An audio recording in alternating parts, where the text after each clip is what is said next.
Hello and welcome to another episode of the Uncommon Energy Podcast. On this week's episode, we've got plenty to talk about with the results of two major tournaments from this past weekend, with very interesting results to break down: the Utrecht Regional Championships and the Campinas Regional Championships as well.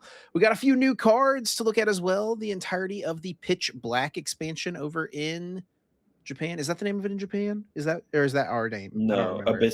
Abyss Eye. Abyss Eye in Japan, but it'll be Pitch Black for us, right? That's a Yep. thing. All of that set got revealed over in Japan, so we'll look at all of the new cards, and there's actually a lot of pretty interesting cards that we'll talk about. We will, of course, have Guess That Flavor Text, everyone's favorite segments of the podcast, and then we're going to wrap up this week by talking about the Melbourne and Lima tournaments happening this coming weekend. Melbourne is a regional championships, Lima a special championships, and our general thoughts on the current metagame landscape of the standard Pokemon trading card game format. And then, of course, we will have our weekly bonus episode exclusive to YouTube channel members and Spotify subscribers. My name is Chip Ritchie. I'm joined here, as always, by my friend and co-host, Azul GG, though he is joining me from a different location than normal. Azul, how we doing, my friend? No camera this week. What's going on? Is something broken with your laptop camera? What's up? Nope. I'm doing good, Chip. I'm in Australia. For anyone who's not aware, I did plan to go to the Melbourne Regional Championships, and then was reached out to. Shout out to Steve and Troll Oss for having me a week early. They hosted a big tournament. I streamed it on both my channels. Got to meet some of the community down here in Australia, so that's been fun. Yeah, big shout out to them over at the shop for inviting me to come down the week beforehand, be part of their event. It was a ton of fun. And now I've just been hanging out in Australia past couple days, and it'll be here. I got a couple more days before the event coming up this weekend with the Melbourne Regional Championships. So I'll be playing in that second major of the season for me. Well, I'm going to make the title of this Azul's first tournament of 2026, which is true. Yeah, But is your that second is true. tournament of the season? Yes. Yeah. It is funny. I feel like some people probably think this is when I won Mexico. A lot of people thought that was my first tournament of the year, but I did go to Sacramento, or my first tournament of the season. But I did go to Sacramento that season, as well. A lot of people thought I won the first tournament I went to that season. It's not true. I did go to Sacramento the week before. But yeah, just been chilling in Melbourne here. Did a lot of like walking around the city yesterday, and then also got invited to go bouldering with some of the people I met over the weekend. So that was fun.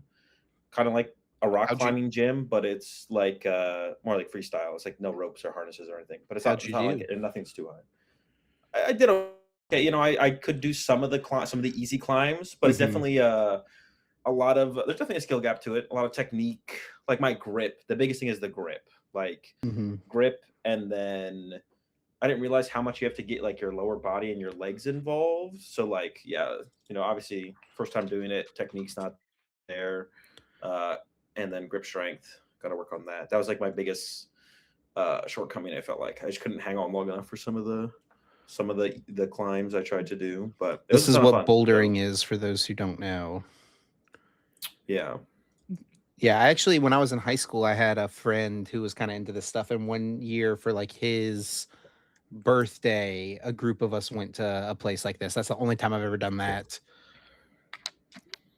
Not an easy task for sure. No, yeah, definitely pretty difficult. And like, but I can see how it would be so rewarding to like stick with it and like achieve, you know, a next step or like do the next higher difficulty, right? Yeah. No, it is pretty fun. It definitely has like I'm gonna like look up if there's a place near me when I get home. To be honest, I'd be down to like put some more time into it. I doubt there is, so probably won't be bouldering again until I come back to Australia. But it was pretty fun for sure. And then today just gonna be chilling. Really gonna like. I know we're going to talk about the results of the majors, but I'm going to dive a little bit deeper, look at a lot of lists, try and come up with the deck I want to play for the tournament today after we're done recording. And then the final episode of The Boys comes out like an hour or two after we're probably done recording. So I'm excited for that. Excited for the finale of that show. Been a big fan of that show for a while. Tomorrow, I'm gonna go to the zoo. Gonna play in a local tournament as well here at a shop nearby. So I'm gonna go play in that. So those are my plans for tomorrow. I don't really have any plans for Friday, but I gotta check in for the tournament, of course. Then we're playing Saturday, and I plan to be playing on Sunday, but we'll see what happens with that. So got to come up with something to do on Friday besides just checking for the tournament. But maybe I'll just grind PTCG live if I feel like I need to get some more reps in with whatever deck. I'll take the under on that. On grinding games, on grinding live. Do you even have live downloaded on your laptop? Ooh, I did download it at some point. I definitely haven't. I maybe let us know updated it whenever recently. if you do log in and play it, if it's on your laptop, take a screenshot of like whatever the loading screen looks like when you log in, because that'll be the last time you played it on your laptop. Sure. Yeah. All right, I'll do that. But yeah, that's what I've been up to. Those are my plans for the rest of the week. Kind of just need to find something to do Friday mostly. And gotta pick a deck still. That might be what I end up doing some of Friday as well. Like I might try and lock in an archetype today, between today and tomorrow, and then like just think about the list on Friday or something like that. And then yeah, the tournament's coming up pretty soon. It actually was like after I got done with the weekend with the tournament over at Troll. There's like not that much time between the tournaments because like a couple of days and then checking in on Friday, playing on Saturday again. So yeah, I gotta figure something out. But did you figure out what the deal is? Like it's not Troll and Toad, right? But it's like a Troll and Toad affiliate or like branch or something like that. Do you like know what's up with that? Because it's like the same logo and stuff, I feel like. Yeah, they used to have there was like a previous affiliation or partnership, but they've moved on since then. But they kind of just kept the name because that was their brand. So it's two separate entities, Troll and Toad, and then Troll Oss are two separate things. Now completely different, completely separate entities. Because I know Troll and Toad, like, which was, for those who don't know, Troll and Toad was like the biggest online retail, like before TCG Player was a thing. When people bought cards, they bought them at Troll and Toad, pretty much, right? Yeah, like in Troll was the like 2010s, like, and even before that, I like early 2000s. Troll and Toad's been around for a long time. Yeah, but it, I think, recently changed hands in the US at least. So I think under new ownership. They would be at US Nationals every year as well. They'd have a vendor spot. They vended some regionals and ICs and stuff too. Yeah, I was gonna say. I feel like they've been not anything recent though, right? But like maybe I mean, it's been like at least maybe. Yeah, maybe it has been before COVID. Maybe it. Yeah, I don't know. I think they maybe did something. I was gonna say they maybe did something post COVID. I think we maybe saw them at NAIC post COVID, but I don't think I've seen them recently at all. Troll and Toad. But they used to be the play. I remember them in Collector's Cash. Those are the two I remember being the big names back in the day. But I don't feel like neither of them are around in the same capacity that they used to be. That's for sure. Yeah, the open marketplaces have kind of taken over with like TCG Player and eBay kind of being the places people buy cards. Yeah. I was like, what have you been up to? Yeah, we had kind of a pretty busy weekend, to be honest. In our house, Thomas, our youngest, did turn 1, and we had a birthday party for him on Sunday with like a bunch of family over, which was fun. Getting to see him like, smash a little cake and rub it all over himself, and yeah, it was just a good time. So he's a goofy little guy. So yeah, 1 year old. We have no more babies in this house, only 2 toddlers officially now. Are you officially a toddler after 1? That's what they say. Don't tell my wife that though, because she's like, I feel like he's still my baby.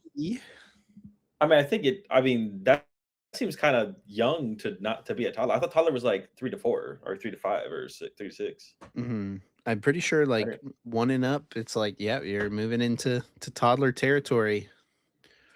I think a bird just hit my window here in the hotel. Wow, if only you had your camera on so we could see what happened. I just heard like a loud thump. I don't see anything though. I mean, I think a bird. Who knows what kind of wild? Honestly, it might have just been who knows what it could have been in Australia, man. Like, honestly, because I went a large insect of some sort. when I was doing the walking around yesterday, I walked to one of the or like the big market, the Victoria Market or whatever. I walked over there. I've been walking a lot. There's no gym in my hotel room. I was planning to do a little bit more tramming or training, but then I was like, well, there's no gym, so I may as well just walk more, get some exercise in. So yeah, because I was walking like all around most of yesterday. But then I also went to like what's it called, the Royal Botanica Gardens or whatever. And when I was walking around there, there are some like more like I mean it's mostly open, but there are some areas where you get in there and you're kind of more in like a enclosed foresty jungly type area. And then I did have a thought when I was in there, like, well, what about the big spiders? Are they in here? Like I in the middle of like walking around, I just had that thought. I was like, does that something I have to like look out for? Is that a thing like in the cities? I assume it's like less so in the cities, but like They're probably around. yeah, I did like stop and think about it. Um but I know like most of the stuff is like pretty harmless. If you leave it be, it'll leave you be. Or like the big spiders that you always see, like what are they, the huntsman spiders? Is that what they're Mhm. called? Like are completely harmless. They're huge though. But I see. I don't think I could like I can't. I could not mentally like if I saw one of those things or I had to deal with one of those things. I even knowing they're harmless, I couldn't like. That's not enough for me to not be scared. These things are terrifying. I'd be Look at that guy. terrified. Yeah, I would be terrified. Have you ever seen a wolf spider? They're I'm sure native I've seen the picture. to North Carolina. I've seen huge ones of these before. Like those things get massive. Maybe we should just get rid of North Carolina. Whoa, chill, chill, chill, chill. I actually literally saw one out on the sidewalk today. One of these How things. big was it? It wasn't that big. It was like maybe the size of a quarter or something like that. They vary in size. Little one, little guy. But yeah, that was good. Family stuff. And then we did put out a new video over the weekend over on the Uncommon Energy second channel. I guess it's just called Uncommon Energy. On the Uncommon Energy channel, playing some 2006, which is my favorite retro format. It was a lot of fun. If you haven't seen that video yet, you should definitely go check it out. Worth a watch, IMO. And we had a lot of fun. It seems like everyone, like the general consensus as well, after we do one of those, like people really enjoy watching them. So the retro throwbacks. Yeah, yeah. I think there's definitely like they're always going to be a little bit less popular. I think overall in terms of like the general public, but the people who like that stuff, like it's cool to see the appreciation from them for sure. They're definitely like they make it known that they enjoy that kind of stuff. And I like making that. I mean, I like just playing the Pokemon TCG, so going back and playing the retro stuff is fun. We did have a couple gameplay errors, but it wasn't anything crazy. Still a fun video. Yeah, To that's make just and what excited to do happened. more I with think the every single one of our retro rematch videos, we've had some sort yeah. of gameplay error, which is just the nature of Yeah. like going back and playing an old format that like Yeah. I don't know, like Azul's played them before. I've probably played them like a little bit more than Azul, but like Yeah, yeah. just so sporadically over the years where it's like every single time I'm always like re-looking up rules and rulings and procedures for gameplay and stuff like that. So Yeah, we're there's some niche bound to have stuff. some I mean, misses here and there. there's people who don't know how some stuff works in the current standard format, going back 20 years ago and then playing in a standard format. There's obviously going to be some stuff that we Yeah. forget. But yeah, those have been fun. Definitely plan to do more retro content and maybe not just stuff around the world's finals. Although I think that is a good, that's a good point in time to like reflect on for like Yeah. retro stuff. The biggest tournament, the flagship tournament of the year where like everyone is trying their hardest, right? Putting everything into it. Yeah. We'll probably get through all of them at some point, I would guess. Yeah. It might take us a couple of years, but we'll probably do it. That might be for the best because we wouldn't want to like play the 2026 World Championship video, make a retro video about it in 2027 or something like that. So a little too soon to reflect. So give it a little time. All right. Well, let's go ahead and get rolling. Oh, I guess before we get into our first topic, you tricked in Campinas. We do have to take a moment, Azul. We got to take some accountability here at the start of the episode because last week we looked at an IGN article briefly and talked about how Mew was not present in their top 30 Pokemon of all time. And apparently, when we were talking about Mew not being present in their top 30 Pokemon of all time, Mew was literally on the screen in front of both of our eyes, mostly in front of my Yeah. eyes. And we said it I wasn't don't understand there. how yeah, I don't understand how we missed it too. That's like kind of crazy. Like But a I think lot of maybe I people mean, commented last week. yeah.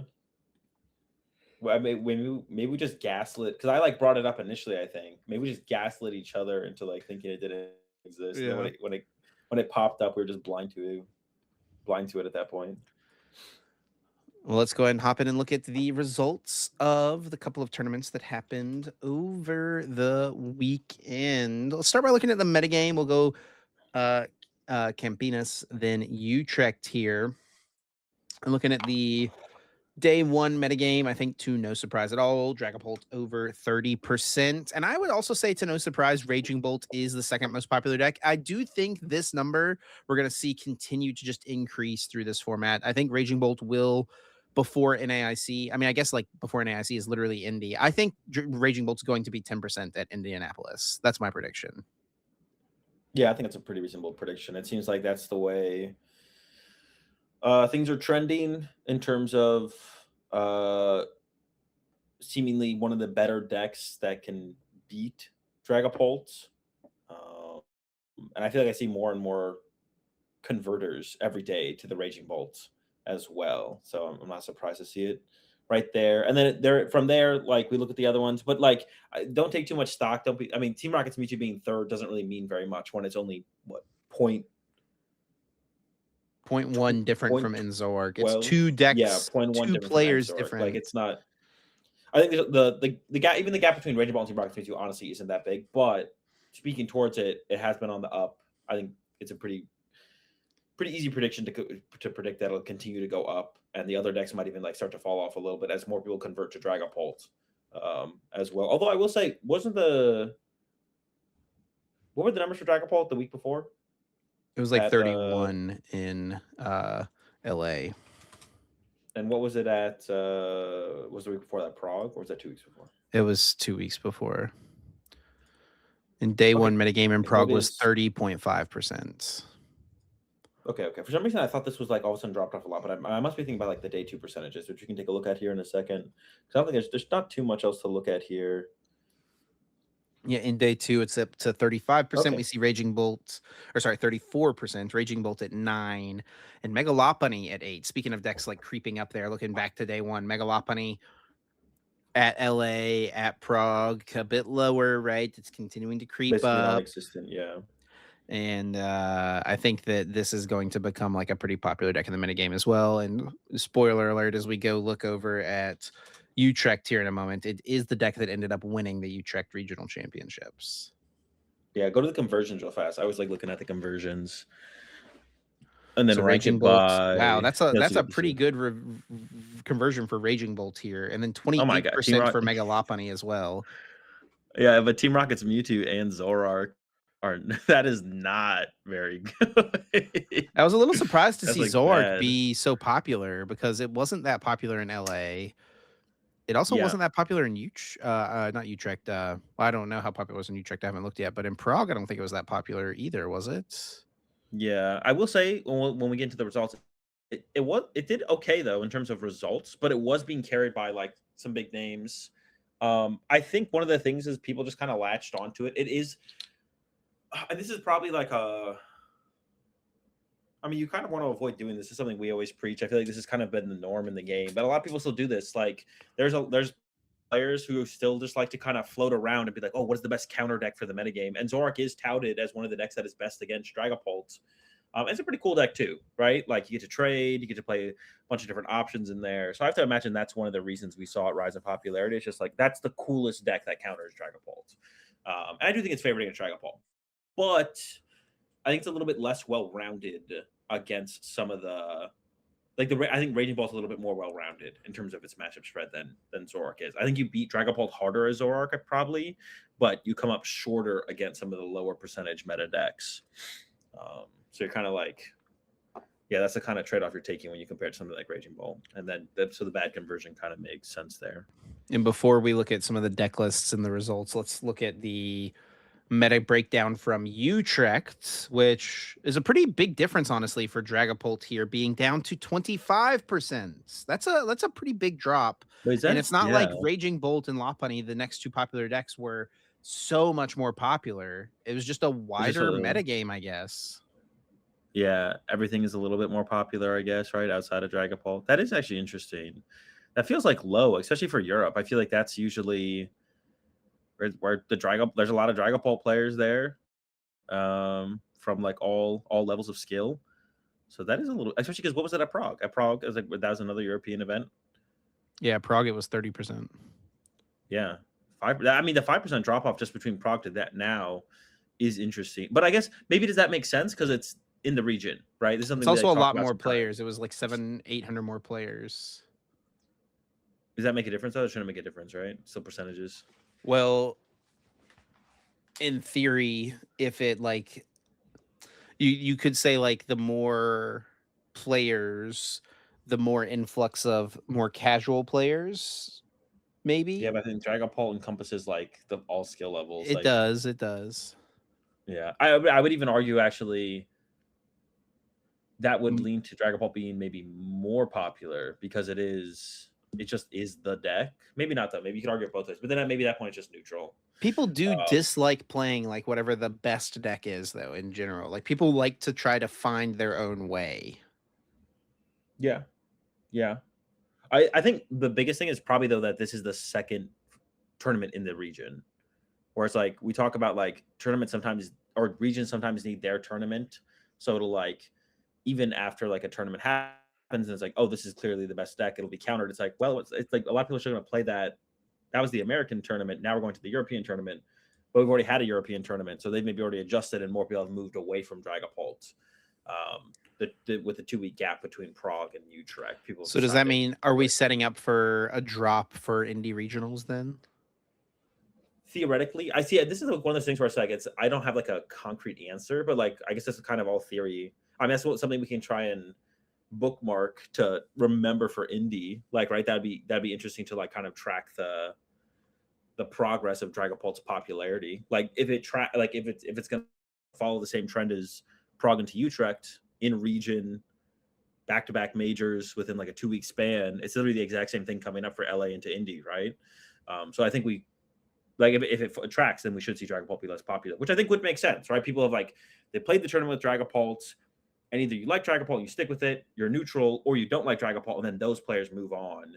I feel like it's hard. Maybe like the thing that would come of this would be like, like at this point, is Dragapult really going to convert more players? Like I don't know, or is it already maxed its conversion and now can only become lower in popularity? That could be possible because it's been such a known quantity of being the best deck for quite a long time now, like since we've entered the format.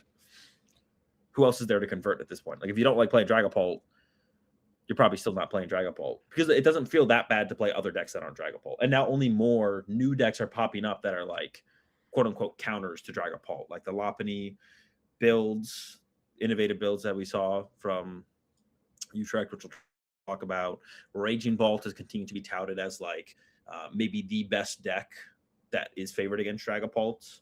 I'd say like Dragapult's like more fundamentally a more fundamentally sound deck than the Lopunny deck. The Lopunny deck has a lot of vulnerabilities that decks can take advantage of. Raging Bolt a little bit less so, I would say, which is actually funny to say about Raging Bolt. Let's look at the day 2 numbers here in Utrecht, where Pult did boost up a bit. I think to be expected. 31% though, still less popular than it was in. It has been at day 2 of every other tournament in this format so far, but still 32% Yeah, of the metagame. So yeah. So the conversions for both these tournaments for Dragon it went up, but it wasn't like anything. It wasn't like the 30 to 47 or whatever, right? That we saw oh at my LA. gosh, Mega Starmie, Rockets Oh Mewtwo, no. Garchomp. Sheesh. Seven, seven. Oh goodness, that is insane. I mean, a lot of the Dragon Balls are crushing hammer builds now, which definitely hurts the Garchomp. It hurts Garchomp quite a bit. Like I feel like you have to switch to Neo Upper, and even then, I don't even know. You could still be like theoretically unfavored again. Like if you're even 50-50 against Dragon Ball, Garchomp becomes a terrible deck to play. Like you gotta have like you have to be like 60-40 at least against Dragon Balls. And now with the hammer build, I don't know if that's true. Energy attachments are so important for Garchomp. Zorak also struggling in this one for the conversion, right? Only 12%. Also, another good thing for Garchomp in theory is like the grass stuff has. I mean, there's still Festival Lead here, Ogerpon, Meganium stuff, but like looking at the rest of this, Raging Bolt's got Teal Mask, but other than that, like, I mean, I guess Rocket's Mewtwo's got Spite Ops, Yeah. right? That's a thing, but Well, we could actually just click on Garchomp, look at its win rates here, right? Let's see what is happening. and so I mean, 46% against Dragapult. That's not good. Oh no. 74%. Who's losing to Megalopunny with their Garchomp deck? What the heck? Yeah, there's got to be some There's got to be some collusion, investigation. Investigate the Garchomp players. 6% win rate into Festival Lead. I mean, that's 3 dubs. Whoever got the dubs, that's big. That's got to be like some Gibble donks. True. Those Applins do not have a ton of HP. Yeah. That's a tough one. Yeah, against the grass types, you're just struggling here. Wait, where is Raging Bolt? 19% against Raging Bolt. Yeah. Yeah, they're just so fast. Raging Bolt's just so fast as well. The thing with the Garchomp deck is you're just so slow again. Like, even though Raging Bolt, you gotta stick a Kangaskhan in the active. Yeah, you don't have that many Teal Masks, and you don't have that much grass energy. But Raging Bolt can one KO, and it's just that the Garchomp deck is so slow. So if Raging Bolt goes first, they're just drawing the first 2 prize cards, and they have that one. And there's no pressure, right? You're just sitting there attaching energy, building up. And if you go second, you can turn on attack, and then just be in the exact same spot you were. So despite having like less grass and less hard hitting grass attackers throughout the game, it doesn't matter. You can pull it together still, just by being a fast deck. Or I guess just like Garchomp is kind of miserably slow. Maybe that's it more so. Well, let's look at the results from these tournaments. And even though Dragapult is the talk of the format, and it was the most popular deck at both of these tournaments, it did not win either tournament. And both decks that won are decks that have pretty solid Dragapult matchups. And the first one here, Mateus with the Hydrapple Ogerpon. So this is a deck that's been gaining a decent bit of steam. Yeah. And it does get a dub here. This is Mateus' second win this season? Unless I'm misremembering. It is, yeah. He won Curitiba with Golden Go Golden Go. That was when we saw it with the Legacy Energy build, right? Yes, the first one we kind of saw outside of Japan doing that. Yeah, that's where it kind of broke out there. Yeah, two major wins in a season. It's pretty cool to see. That's a pretty big achievement. Doing it here with the Hydrapple, like you said, one of the few decks where it's like, I mean, I personally had like no faith in the Hydrapple. Like I just couldn't overly see the value of it if it's that strong. But yeah, it gets the dub here, and it seems to have like a pretty good Dragapult matchup from like the stats. I saw something from OmniPoke on Twitter. It's like the highest win rate against Dragapult from the tournaments over the weekend, I believe. I did see that too. Yeah, and that's what it just gives you a really high HP 1 prize attacker, right? That's like the big thing, or 2 prize attackers. It's a 2 prize attacker, but the HP is like what sets it above just like attacking with more Ogerpons or something like that. Mm-hmm. Or utilizing the Arbor also got a ton of HP, but it's like not one hit KOing a Dragapult. I don't feel like Raging Bolt should be this unfavored into Pult. I think it's very much like a 50-50 matchup. That seems a little sus to me. Well, I feel like if Raging Bolt's not favored, I don't know why we're playing Raging Bolt. I think Raging Bolt's got to be. But yeah, that's not good. Well, the hammers are worse for the Raging Bolt deck for sure. Oh, sure. And this is specifically Dragapult to Dunsparce as well. This is not all built to Dragapult, which is apparently favored against all the other builds of Dragapult, which does not shock me at all. It does feel like the hammers plus the Dunsparce, just kind of the best cards in the mirror match. You're going to have an edge there for sure. But yeah, the only bad matchup, if we look at this, is the Hydrapple deck, right? From I assume these stats just come from the both tournaments is where these win rates are coming from. From Joe.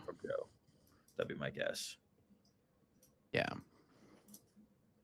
So yeah. And I think the one thing about like the Hydra Apple deck compared to the Raging Bolt deck, I would say, like I have less confidence in a deck just in terms of its power level, but I think it has I feel like there's more in there for the deck to work with, right? Like now you have the Diplin, which is a one pricer, so that can be something to work with. You play Briar, which Briar is always a very powerful card to have access to. Um, and then we've been seeing like that Selby inclusion, which is And pretty the cool to separate Bulu. the game. Yeah, what is the Bulu just literally to have a one prize option, or is that specifically for Cornerstone? Like, what is the? I mean, probably both, right? It's the best option for both of those things. I guess it could be a Regigigas, right? Or does Reggie? Yeah, Regigigas is 4 energy, right? Yeah, I guess it could be just Regigigas. It would do Well, you the but can't just you can't bug catching KOs. set for Regigigas though. Sure. But so I guess it KOs Fez, it KOs other, or maybe it's like even good in like the mirror match. You play against it's just other slop. It's probably just one prize just good against like other slop. Although the Hydra Apple, I have to imagine, is like a pretty good attacker just because the high HP. The Gigas would be kind of interesting, honestly. But I guess, I mean, if you're already beating Dragapult, it's probably not needed. Yeah, and in fact, like the lower, like it getting one, I mean, maybe to close out games obviously would work, but the low HP, I think where this deck gets its edge is just the Hydra Apple's high HP. It just doesn't get one hit KO'd. Or can't get easily set up to get KO'd either. And you have the heal aspect as well to like clean up their numbers that they're setting up on like Ogre Pawns or Fez or whatever it might be. Mm-hmm. And then it was a Polt taking second place from Francisco here. No surprise. And I mean, this is a build I would not have expected, to be honest, though. Yeah, Moltres and Eviltall. Double Judge, well. Prime Catcher. Petch EX as well. Playing around the retreat lock, has access to the retreat lock. Yeah, definitely not a build I would have expected to be. Yeah, and Clefairy with no, you really usually see Clefairy as often, I feel like, outside of the, what's it called builds? Blaziken. The Blaziken builds. Yeah. It's not like the craziest thing, right? But like. Yeah, no, definitely not. I actually did want to look at Matthias's matchups real quick as well. I would actually kind of assume the Clefairy might be a response to the Crushing Hammer builds. Because like for 2 cards, you just one hit KO their Dragapult, and then like their Crushing Hammers are just less effective against you because you kind of force it into just a faster game where they can't get as big of an advantage from Crushing Hammer. So I wonder if that's like the reason for the inclusion of the Clefairy. Same thing with like the Prime Catcher, even just like wanting to play the game faster because you don't want to sit there and let the Crushing Hammer Pult like kind of do their thing.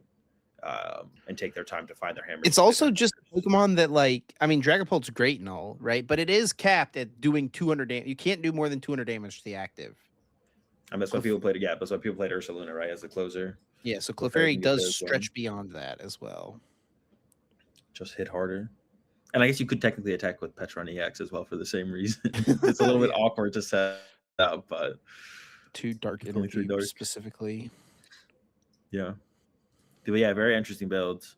I doubt like we're gonna see much of an evolution of that kind of build become more popular, but I wonder if there is something more there to maybe look at. We got a Rockets Mewtwo here from Bruno. Looks pretty similar to like Secret Box Lily's build we saw in LA. Yeah, the counter gain's interesting. I'm curious to know when that lines up. Like, obviously, you can use it with all your attackers except for Mewtwo. Oh no, you could even use it with Mewtwo with the double lock. I wonder where wonder where it lines up the most. And maybe just like for the like basically an effective extra energy off Secret Box is the thought process there. A couple more Alakazams here. Looks like 3 Alakazam to Dunsparces. Casio in the top 4. This is a hammer build with I don't know Rosa. how you got. Yeah, you said Alakazam. I don't know how you got to Alakazam. I was looking at the Alakazam, I guess. Oh, okay, yeah. Dragapult to Dunsparce. Dragapult. Might be. And this is what we actually saw. It's interesting. Yeah, this is what we saw at the Cup here in Australia as well. The tournament we had. A lot of people were playing Dragapult Crushing Hammers. That's probably the most popular way people were playing it. And it seems like that maybe is the most popular way that people are playing at these regionals as well. I'm actually not 100% sure. But a lot of people went to these thicker to Dunsparce lines. Like, it's like like across the board. It feels like everyone just like decided Hedrick wasn't playing enough to Dunsparce. But it feels weird to like do that, but not include the EX. Like, this this one has the EX. Like that makes more sense. Oh, this isn't even a Crushing Hammer build. This is just that still makes it. It feels weird that people like went up to like the last list we looked at, where it's like a 2/2 to Dunsparce, but not for the sake of including the EX with the Crushing Hammer build, which is weird. Like these builds are a little bit different, but it was like that's what stands out to me as being like weird there from like Casio. Is like we're going to a thicker to Dunsparce line. We're still playing the Crushing Hammers though, but then we're not playing the Dunsparce EX. Obviously, it's hard to argue against just more draw power, but I thought I would feel like the EX would be like a automatic inclusion if we're doing that. I don't know. There was these other ones. Go ahead. People did not have Crushing Hammer, right? I didn't miss that. No, yeah, neither of those builds. Only Casio had the hammers and cut. Yeah. Yerko with a Kangaskhan, Ogerpon, Clefairy, Schlop box with a Raging Bolt in there. Yeah, it's got the knock. Dude, I think Noctowl is so. I don't know. This might be the best word. I think Noctowl is so strong right now. Whenever I play with Noctowl in this format, it just feels insanely good. Like insanely like takeover potential. Your opponent just can't mess with you as much to like set up for them. I don't know. But this is like the most success we've seen from Noctowl, I feel like, so far this format. Yeah, we haven't seen Noctowl be played in much. Yeah. Obviously like a very powerful card. Yeah. This is like very much a slot box. I mean, there's Raging Bolt in there, but you got your specific attackers for your specific matchups, right? Kangaskhan, you probably attack with Kangaskhan a decent amount in this build. Play against the Grass Week stuff, the Teal Mask get involved. Raging Bolt's there kind of just as my opponent's got like a make a Lucario. You need a 1-hit KO something, right? Raging Bolt takes over. So very interesting builds here for sure. The Brock's scouting over the second Cyrano. I mean, I guess like sure you get. Gotta get the. Meowth, Passimian, Fanrotom, whatever. Yeah. Sure. And that is also the thing with like the lack, like not. I guess the lack of hand disruption being played. Like your first Fanrotom just like finds your squad, and then you don't need to go find them later. I mean, it's like a thinner owl line as well. It's only a 2/2, but like it's just going to be in your hand next turn. Almost all the time. Yeah. Right? Very few judges in the format. Yeah, Fanrotom does feel stronger in that way for sure. We've got a Alakazam to Dunsparce with Rabsca with Forest of Vitality as well. With Dedenne. Yep. I actually really like this build for sure. We did see the Rabsca from Grant Manley at LA. He did not have the Forest. He had like the 2/2 Rabsca, right? 2/1. But I don't know. Oh, 2/1. But I really like the Genesect. So I like this build a lot, to be honest. You still have the Genesect involved. Handheld fans are just kind of good with Alakazam for multiple different reasons. Of course, if you're going to play him, though, you want to play the Genesect. And then, yeah, got that little rat there, which it almost feels essential to like beat the Lopunny deck, right? This build against like Hammer Polt, they can just like gust something plus hammer your energy, and you're kind of I mean, there is an air balloon here. They can just like guarantee buy a turn pretty much, right? Let's say the air balloon, like you mentioned, but that means like, are they not attacking? The only thing they really gain is to be able to like build up some Monkey Dory damage, right? Mm-hmm. So they'd have to have Risky Ruins plus a Monkey Dory setup. They can move some 20s while you're stuck for a turn. So they get like 2 turns they get like 1 extra turn of Monkey Dory damage, possibly, unless you have your air balloon, then you're safe. Not a big deal. I feel like it's not that. It is a lot to like not. You don't need all of it though. Like you don't need Genesect and Rabsca. You kind of need Rabsca, right? You don't have battle cages in here, so you kind of need the Rabsca. Like you play against Bolt and you prize that, it's kind of scary. The Genesect, if that gets prized, then kind of sucks. Also, you have to like set it all up before they play Unfair Stamp, and Rabsca kind of probably has to be the priority. So that is yeah, I still don't know how I feel about the Genesect, to be honest. I do like this Rabsca though. Rabsca's cool. Yeah. Go back and look at the poll list real fast. One more key thing that I want to look at. How many people are playing Rare Candies? No candy. Oh, the non-hammer builds were playing Rare Candies. They were? Okay. Yeah. Oh, well, not this one. The other one was. Oh. Hold up. They might not have. No. Okay, and then what about the second place list? Did that have candies? Did not. Interesting. That is curious. Well, they have the Moltres though, so that kind of makes up for that a little bit, because the matchup where I feel like the candies kind of come up the most is against the slop, but Moltres is kind of your slop coverage, I guess. One of the Prime Catcher is actually pretty cool in Dragapult because one of the ways we saw people trying to abuse like and guarantee buy turns against Dragapult was like Yeah, gusting and knowing, oh, you can't Crispin plus retreat in the same, like you can't yeah. move your active Or plus do 200 damage this turn. yeah, you can make things awkward. Either they could Crispin plus attack, but then they can't use Monkey Dory, or they can't boss. Yeah, you could really limit them. But And then we see this build here. this one has Petron and Eviltal to do that as well. Yeah, and then the Prime Catcher on top of that for like the mobility. But yeah, the lack of Latias on builds lately, that's like what leads to those plays being possible. So only 2 Crispin as well. Yeah, this build is super interesting. I don't know, the build's interesting. Keeping through the list, we did see Adriano here with a Raging Bolt, and this just looks like Ian Rob's list, I'm pretty sure. It's pretty close, that's for sure. It might literally I think just this be, is it, yeah. That's it. Then we've got a Lopunny Dunsparce, which we saw, of course, winning in Utrecht. This one with Mega Frostlass, also Dunsparce EX. Yeah, I think Staying we'll in the see mix. people. I will see people fully move away from the Mega Frostlass after this weekend. There were still some people holding out with it, and like we see, this is a pretty good placement. I saw some other people place pretty well today, but I just think the Frostlass, it's too easy to play around. Like when I played the deck, it feels good, but you see some like top level gameplay go up against it, and it's like, ooh, the Frostlass is just kind of, it can That's be probably made so where useless so quickly.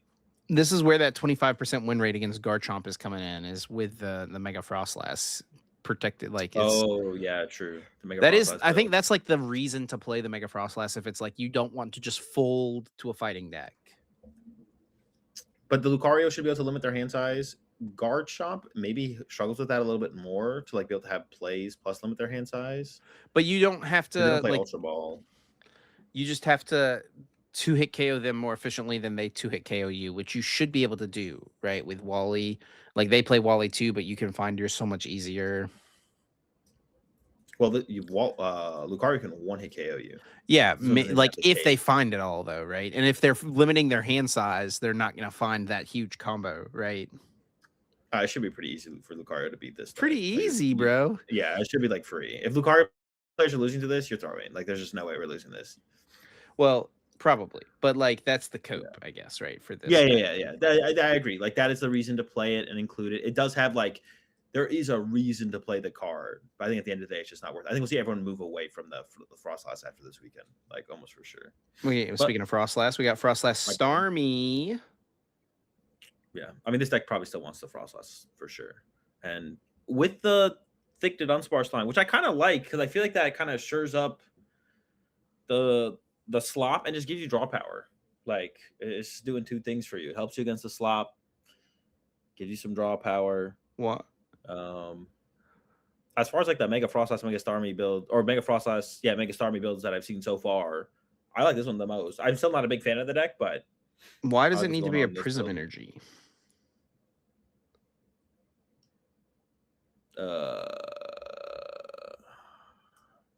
Mind Bend. Yep. Okay. Mind Bend. Okay. Yeah, I was struggling for a second, and I guess that's fine. Your Crispin should That be was better active. than my answer of Water Gun. Yeah, it's definitely Mind Bend. Yeah, sure. I mean, dude, you have Hilda's. So you actually can find it. I was like, it's gonna be hard to find, right? No, it's fine. No. Also, Unfair Step over Legacy. I would have expected a Legacy, but with the Hammer Pulse going around, it probably has less value. I think the number one deck on Fraud Watch right now has got to be Festival Lead, but Roberto here did get it a top cut. Hang on, peep the matchups. But I will follow us up with another matchups to peep later on. Two Pults. Did go a win as high as well. 101 against it. Might have been an ID in the last round though. Probably was. Probably. Ended up losing to the Alakazam, which I guess is fine. I think the matchup's like a favorable, 50-50 matchup, right? No, it's better than that for the festival lead, because if you just go first, you just get a 2-prize lead, and then you can scale that pretty easily. But if you go second, they get the lead. So it's 50 Well, they have to have 50. candy though. They have the candy combo. It's It's a little bit harder for them to have not a very candy, I hard for feel them to like. get candy. Alexander turned to, I don't think. I'll give Festival the edge. I give him the edge. And then we've got an Ins Zolark from Marco Cifuentes. Now, I've got a lot of respect for Marco as a player, as a deck builder for sure. This is a pretty unremarkable deck list. It's just very straightforward and consistent, I would say. Like not There's what I like would no expect. options. Just not what I'm used to seeing from Marco's decks. You know what I mean? Yeah, he definitely thinks he found like a gap in the meta game, and I like the inclusions are pretty good. Like you got the Reshiram in there. Going to be good against Dragapult. Going to be good against the Lopunny deck, especially with the choice of not playing Mochi, so you can't hit the really big numbers. But like you can't choose when to hit the really big numbers. Your opponent has to hit into the punk helmets, which are very interesting as like an inclusion to get damage in play against stuff like Dragapult. Like against any, this is really good in a ton of matchups. But of course, your opponent has to attack into it, right? Which makes things a little bit less predictable. Like you don't have the control as far as that goes. I really like the Badoo inclusion. Actually, I think Badoo is actually really, really good against Slop to set up on the Kang. That 10 damage to Kangaskhan is like actually huge. Oh yeah. Specifically, Well, and then slowing well, down. I guess so. Yeah. Slowing down like non-Dragapult decks as well. The Badoo is nice against. My biggest omission here is no Pheasantipity. That seems like I kind of see the vision, but like I still just don't know why we don't just have a Pheasant here anyways. Especially for like the slot matchups, like the fast matchups, like where it's like they're one to kill a Zork anyways. Like we kind of need to see more cards, but I guess maybe he thinks he can just see enough cards. Did lose to Matthias, who ended up winning the event. Somehow beat Gustavo though on the Yan Mega, and that's something we should talk about too here. Gustavo Wada with a Yan Mega EX showing up a little bit here in Campinas. There was a couple of them, I think, right? How many of them? How far did the other ones go though? Oh, it was just Gustavo. There was a couple of them, yes, but well, I just checked the second highest one. I'm just curious if the list is anything close to Gustavo's. I doubt it. Oh, it's nope, same 60 actually. Yeah. So a disruptive build, right? 4 Crushing Hammer, plus the handheld fans, plus the 4 Nighttime Mines. Yeah, so going heavy on the energy disruption as the win con against Dragapult. And then you hit for Grass Weakness into Garchomp, Zolark, a lot of stuff, yeah. And just a really good, efficient attacker, right? Self-sufficient with its ability. Yep. Want to KO Fez, you want to KO Teal'c, you want to KO Clefairy, like all the 2 prize pokes. You can wait, how does it work? Can you Jet Cyclone 3 energy onto the Dunsparce and then retreat the Dunsparce, send it back, and then the Yan Mega gets promoted, and then you get to bring the energy back. You just put back in. It works like that, right? It does, yeah. That's ideally a combo right there, buddy. Yeah, ideally you just move your energy from Yan Mega to Yan Mega so it's safest, but you could drop it on a Dunsparce or the Dunsparce. It is a 1 prize as well, so you could be a situation where your opponent doesn't really want to go KO 1 prize Pokemon. Mm-hmm. Yeah, very cool build. And honestly, I mean, it's not broken. I don't think it's like broken or anything like that. But I could see this deck being something we see a little bit more of in the future. I'm trying to think about like its whole matchup spread. See, this is like one of those matchups where like if you look at like the Hydrapple Meganium deck, that's where the Hydrapple is really good because like this deck can't handle a Hydrapple very well, right? How do we feel about this though? A couple times. I mean, I played with the Mega like 2 weeks ago or something. I ended up with Kofus in my build because it puts the energy from your hand on the bottom of the deck.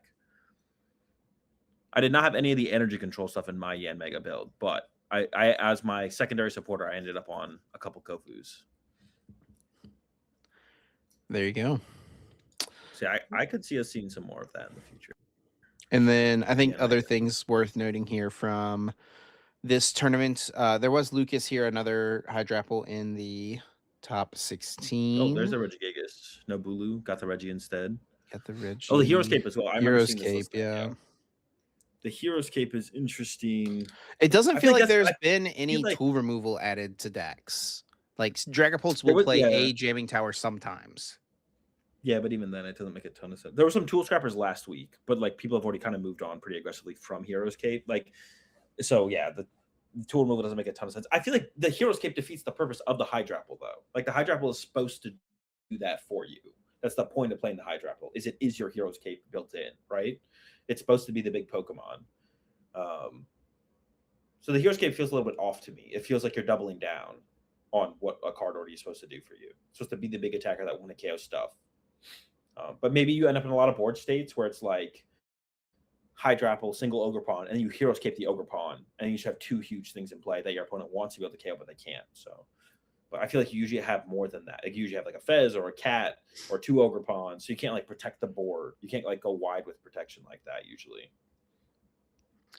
And then there was a Slow King in top 16 here.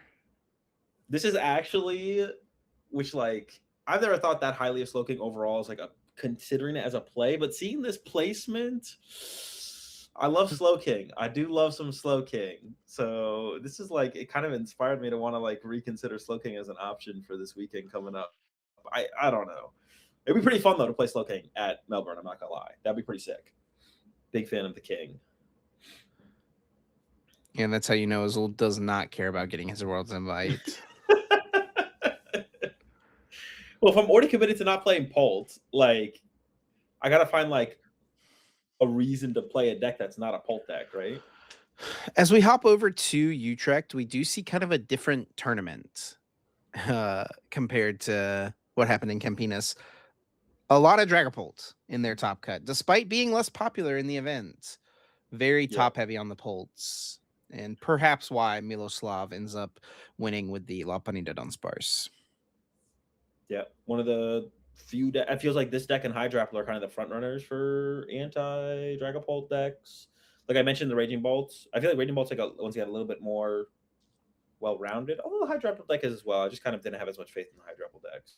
So, and this is like that. Actually, you mentioned this to me, Chip. You were like, you mentioned Moltres and Fire Energy to me. I think last week, not on the podcast, but maybe we were talking about it before the podcast. You're like, I feel like the missing piece for the Lopunny deck is Moltres and Fire Energy, and lo and behold, Chip, you're a prophet, and it does end up taking the whole thing down.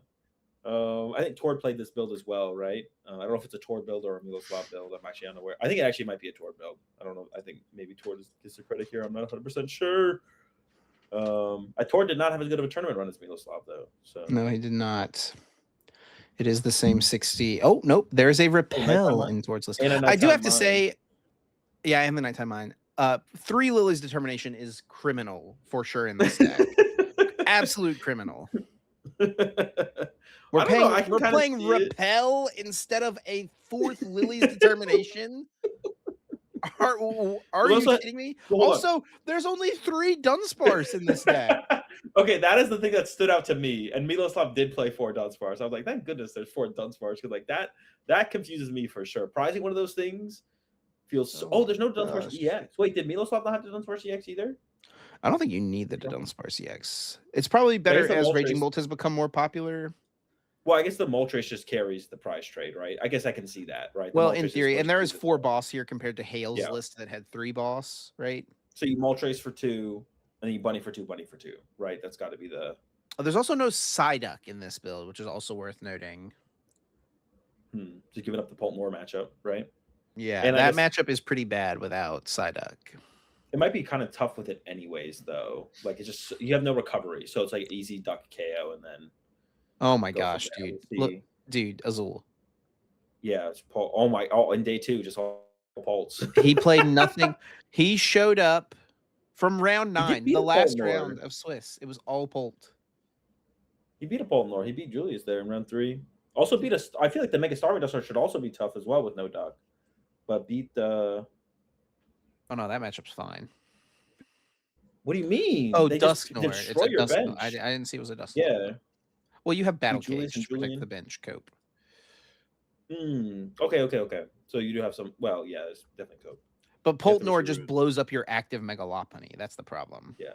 So not exactly. Yeah, I don't know if it's. I don't want to give Tord credit for Miloslav's list. So, but Tord did play similar builds. I want to more so give Chip his credit for bringing that up to me Would take the before wins last where week. we get them, I guess. Yeah. Yeah, I've actually Yeah, played this you're Lopunny to Dunsparce deck for like a good while. yeah, you've been grinding this deck. You're always talking to me about this deck. You were talking about it last format too. I was talking, dude. Um, I literally was trying to play it pre-rotation, and I was playing Moltres. I was playing like 2 Moltres and 3 Brave Bengal for like my like it was just an anti-meta deck basically, where it's like I yeah, do that against Golden Go, and then the Lopunny is just like the good consistent hit against everything else, and like Wally's. But obviously it couldn't beat Gardevoir, so that's like the big problem with the deck. yeah. I was gonna say you're mad at the repel. I feel like if anything, they're playing for Hilda before the fourth Lily, so like that would be the first change. Is you cut the Hilda for Lily, but they think Hilda's better. I'm not here to say it's not correct, but I um, mean, yeah, finding your Pokemon under item lock is pretty important. Like getting a Lopunny is very important. yeah. I feel like the way this build plays, you want to get like ideally double Lopunny in play. Just have that flexibility to run between Lopunnies, especially once you're Dunsparce lead play, and you don't want to replenish them as free prize cards for the Dragon Ball matchup specifically. Whereas other matchups, you can kind of sit there and continuously cycle your Dunsparces. I will say another thing too here, the third air balloon. I feel like a third air balloon is not super necessary. It doesn't feel super necessary in this deck, but I could see it being really good with Crushing Hammer being more popular. Because True, yeah, if because you have less stuff built up.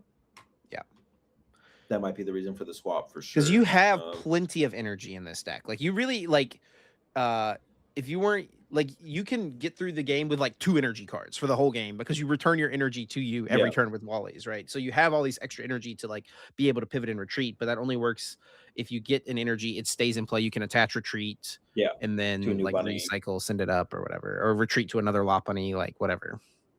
Yeah, because that's how I felt like when we saw Hale play the deck. That's what Hale was doing: set up double bunny, run between, and like you eventually just run between, or having the option to run between bunnies becomes important. But if you don't have that energy established, or the air balloon, now that everyone has crushing hammers, or not even everyone. Actually, I'm curious to see what these lists look like because there wasn't that much crushing hammer over at Brazil, right? And especially in top Just cut. this second or the top 4 list, right?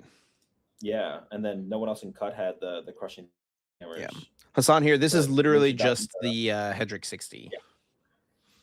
Yeah, see, and we see Hassan here stuck with that 1-1. I'm very curious about the thicker versus thinner Dunsparce line. I can see an argument to go thicker if you're going to include the Dunsparce EX, but at that point, honestly, I think the Moltres might still be better because sometimes the Dunsparce EX isn't good enough because the fact that it gives up the 2 prize cards, you still lose the prize trade. So I wouldn't be surprised, especially with the Hydrapple deck winning. I could see this build plus Moltres being like the go-to for this upcoming weekend if you're going to play the Hammer build. Stick with the 1-1 to Dunsparce, and then just get that Moltres involved for the price trade against these grass decks. Kim here playing a hammer build. This one with watchtowers, no Dunsparce, and Eviltal, Yeah. Huh. and 9 energy. Two judge as well. 3 Night Stretcher. I feel like this is the biggest standout here to me is the Evital is the Evital plus no ruins. I wonder. I'm curious, like, what the reason for the Evital is. Like, what is like the strong? What is like? Why do we have this in here? For like what matchup, what situation? Obviously, like, there's a ton of situations that could be good, but we have no way to generate damage. That's like the big standout there. There's no damage generation, and then watchtowers over root. Honestly, the lack of the Dunsparce is a big standout for me as well in this one. It just felt kind of like that's where we're headed. I think one of the more interesting stories from the tournament was definitely Joshua Van Overschedule's run here with the Team Rockets Honchkrow. Yeah, shout out to Zapdos TCG. Yep. This is the same list that he used at Prague, and he got top 16, top 32 at Prague. Had a pretty good run there. Ran it back, top 4. It's pretty good. Yeah, and he was doing pretty good against Pulse through the weekend as well. Yeah, pretty good against the Pulse. I think the match. I think Honchkrow actually.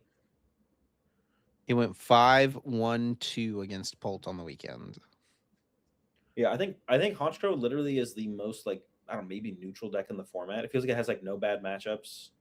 Festival lead is slightly unfavored. And there's like one matchup that I think is worse than that, but I can't remember off the top of my head. there's like 2 matchups that are unfavored. But besides that, the deck is like close to 50-50s against everything else, or favored. You're favored against like the slop and stuff like that. It is kind of a lower agency deck, I feel like. You got 4 Archer. We're chilling. We hit him with the, Your agency.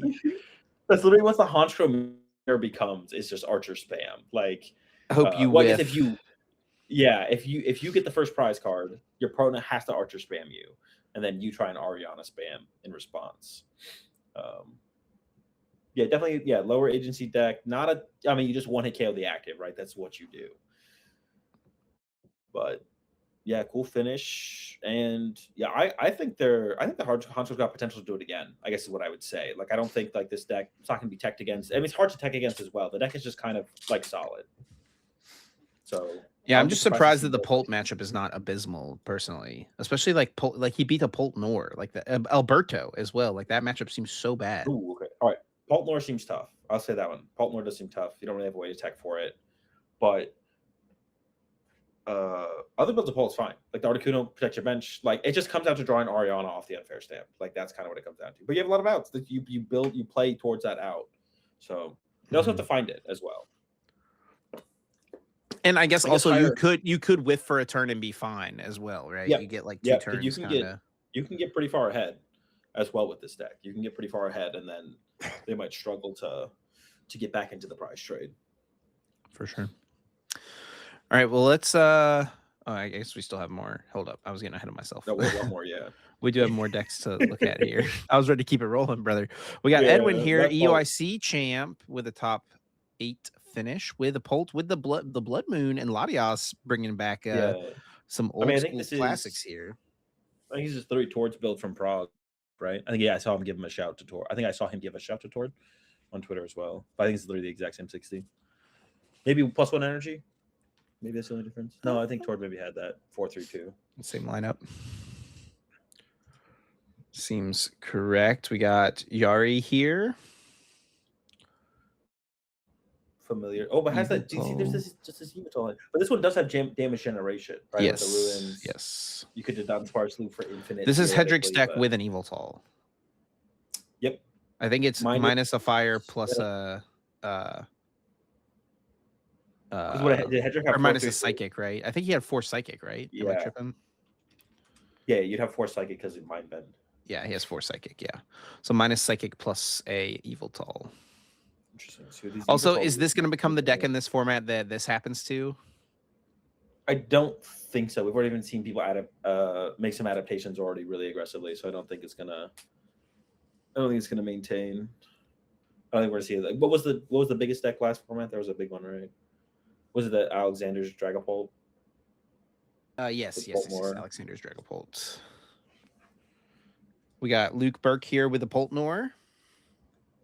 Encouragement, some Watchtowers. That is a card that we might see rise in popularity moving forward. The Watchtower. A lot of the builds playing the Dunsparce, the Lopunny deck with the Dunsparce.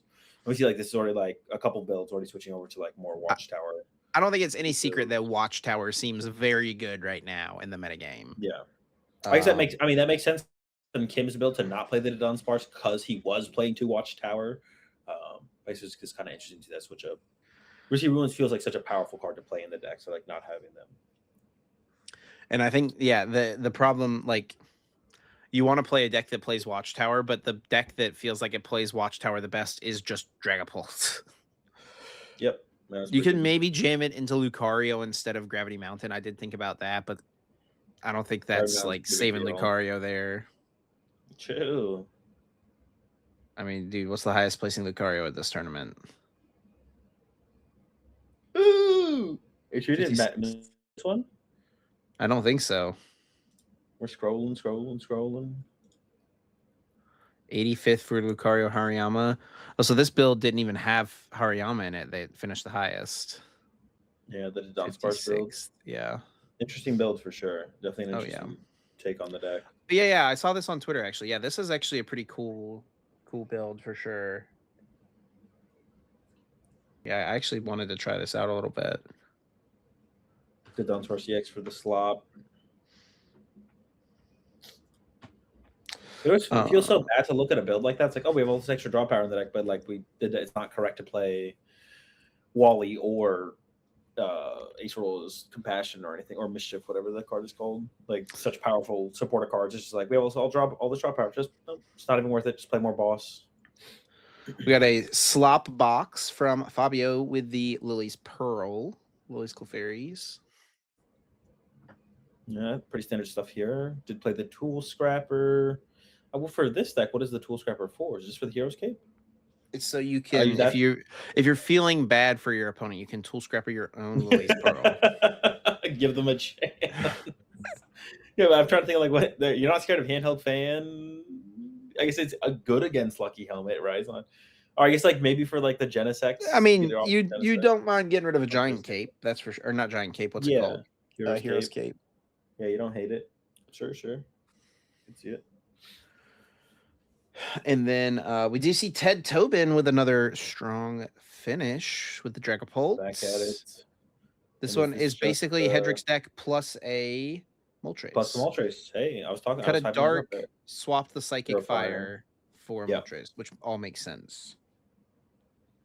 Definitely. It feels bad to only play. I feels bad to only play 2 dark, but Lost to the Ogre Palm box though. We're playing the Moltres with all the fires, and we're losing. That's it. Cut the Moltres. Doesn't work. It's confirmed. Doesn't work. Get it out of there. That's tough. Confirmed. If Ted can't make it work, it's just not worth it. And then finally, oh no, one more. Yeah, this one with the Frostlass. Hold on. The Frostlass is pretty cool, honestly. The Tauros though. Are we still scared of Cressel? I mean, what else is it for? Is it for anything else? Oh, Hydrapple. Yeah, it's Hydrapple, right? No, Hydrapple is a stage 2 Pokemon. Oh yeah, that's right. It's literally for Cressel. Yeah. Yeah, I'm not sure about this one. I like the Moltres. The Frostlass is just interesting. I don't know where this is like. Yeah, I just don't know where that's coming up. Ursaluna, Latias, some old Mirror. Is it though? That's just like so awkward. It also helps them in Mirror too. I was gonna say this build does have 2 Badoo. I was gonna say I feel like more people like the Mirror match has become so much more Badoo centric. It feels like recently.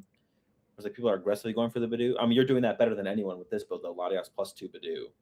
But like we're setting up Dracloaks and Frostlass. The Frostlass is gotta be like for a matchup outside it. Maybe it's like, is there a matchup where you can just play through Frostlass and Moltres for the first couple turns or something? And 3 Risky Ruins. There's so much damage, self-damaging.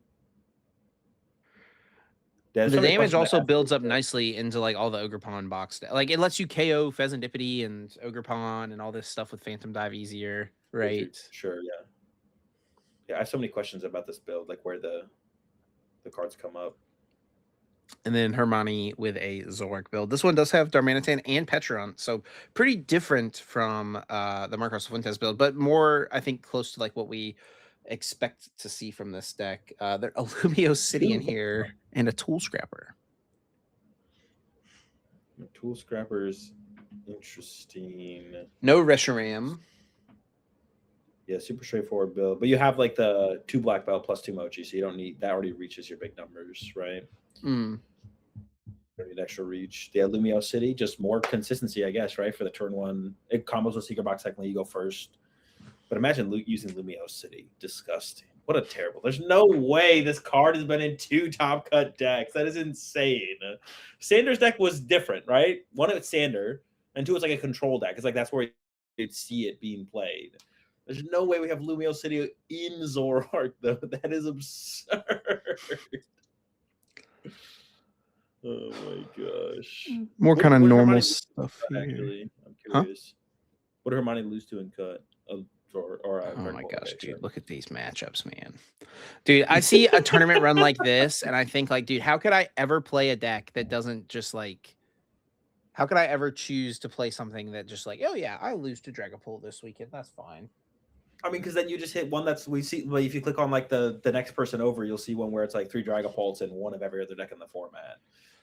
It's I guess, bro. Going to all in. This was a decent amount of Dragapults. Less than 50%, though. Yeah, like, look at this. Look at this. You're not getting through day one with a deck that is like goes too hard into Dragapult. You're getting Literally farmed. beat everything that wasn't Dragapult up until yeah, literally beat everything that wasn't Dragapult except for one tie to Ogre Palm Box. And then I guess tied this Diancie in the end. Yeah, they lost to 2 Dragapults on the way up there too, but they had Yeah. to fight against. Yeah, they had to fight against a bunch of. Not that they couldn't beat the Dragapults if they hit them. Well, actually, I don't know if that's true. They literally lost to the Dragapults, but They did beat a Dragapult though. Yeah, and it is a Pult Nor as well that they beat, which is like what does this list look like now? Now I'm curious. it had the duck. Duck, Genesect. Okay, pretty standard stuff. Triple Hammer. Triple fan. Everyone's I feel like with the Crushing Hammers in the format, you got to play the 1 air balloon. It's got to be the split for sure. But everyone's really on this 1-1-1 split. Nitrous or Sacred Ash, Lana Zade. Although I have come around the Lana Zade a little bit in the Genesect build. So it actually makes more sense than I initially gave it credit. I think the Lana Zade is also really good in the Rabska build. Oh, just to immediate recover the Rabska. Sure. Yeah. Get him back and get him involved ASAP. Definitely. Especially with the Genesect, because then your hand doesn't get disrupted. Yeah. Play it out of hand. We got Nicholas here with a Greninja. Yeah. I'm seeing a little bit of this deck floating around. It's the highest placement, I think, this format. Get some cool tools. Next set. Better Froakie, better Frogadier. 70 and HP you get Froakie. A Mega you might play, but even if you play it, who knows if it will come into play. I will say also, like, for Mega Frostlass, like Dusknor with Mega Frostlass is one of the better options for it, right? Yeah. Because it's a cool combo. It puts damage in play for one, so you could use that to boost yourself. But also, it gives your opponent a card in their hand, right? Yep. You can do stuff like where you pick off the Pokemon they're setting up and then KO their setup active, and then you're just like taking over. And the Glalie still not too hard to cool play around. Still pretty easy to play around though. Mega Frostlass still not that good. The Glalie is not cool. Nope. Yeah, it is, bro. You hit him for like 170 with this guy, and then boom, you damage beat, bro. Dude, if our follow-up to finally using our Greninja, well, bro, like I'm thinking about the world where it's like this thing dies, you know. That's what I'm saying. Like if we finally get our Greninja set, then it insta dies. It doesn't matter what we have left. It's over. Maybe not. It's cooked, and then boom. I just like to see the unique cards, bro. Come on, I'm a simple man. I don't know. You were kind of hating on the repel earlier, bro. I don't know if that's true. That's true. Okay. This is the first we've seen of this. Yeah. Format. Yeah. First finish we've seen from this deck. Peep the match history. That's a lot of Dragapults. Lost to a Stevens Metagross round 1. I guess it makes it's weak to metal, right? Like that's so that's unfortunate. Yeah, I wonder how Jimmy thought his day was gonna go after round 1. Yeah. It's like, dude, why did I show up to and then boom, win.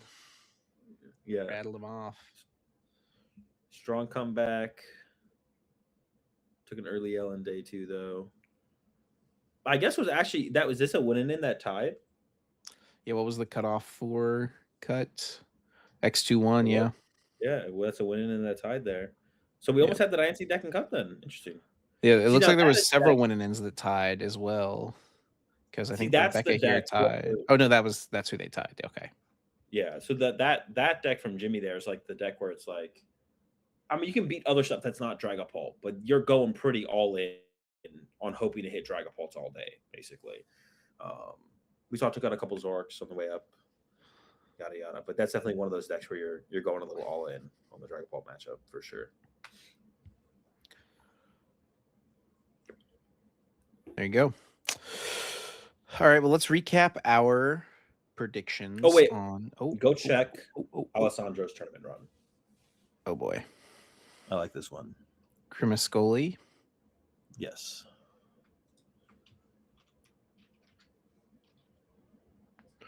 Oh boy. All right, on the festival lead, here we go. Yeah. But beating the Dragapults. You just beating Dragapults, that's it. Okay.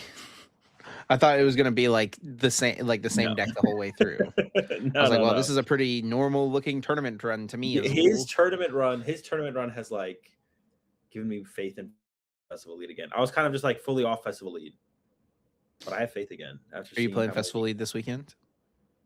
I don't know. Probably not. I would want to, but people still got like handheld fans in their decks. Like it's You actually probably insane. can't stand up to Tim Dinklin's swarm of Haunch Crows. No, it's favorable. It's favorable. Is it? Really. They That's what I'm tank, saying. It's one of bro. the few matches. There's like 2 decks. No, but you like use boss. Yeah, and then They they usually push play Haunch 3 Crow. stadiums. They play 3 stadiums. You play 4. They have Archer though. They do have the hand disruption advantage theoretically. If you go first, you just draw the first KO, and then you're just like, it's a 1 prize matchup. Also, you can go boss punch, get a free hit in. You can like scale that up theoretically. It's favored, but it's like not super favored. Let's recap our predictions on the weekend.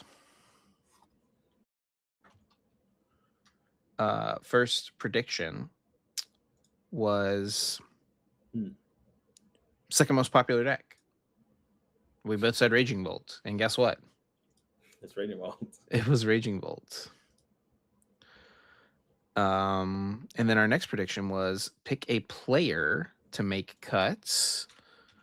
I picked William, who did not have the strongest tournament run, 170th place in Campinas, with Dragapult.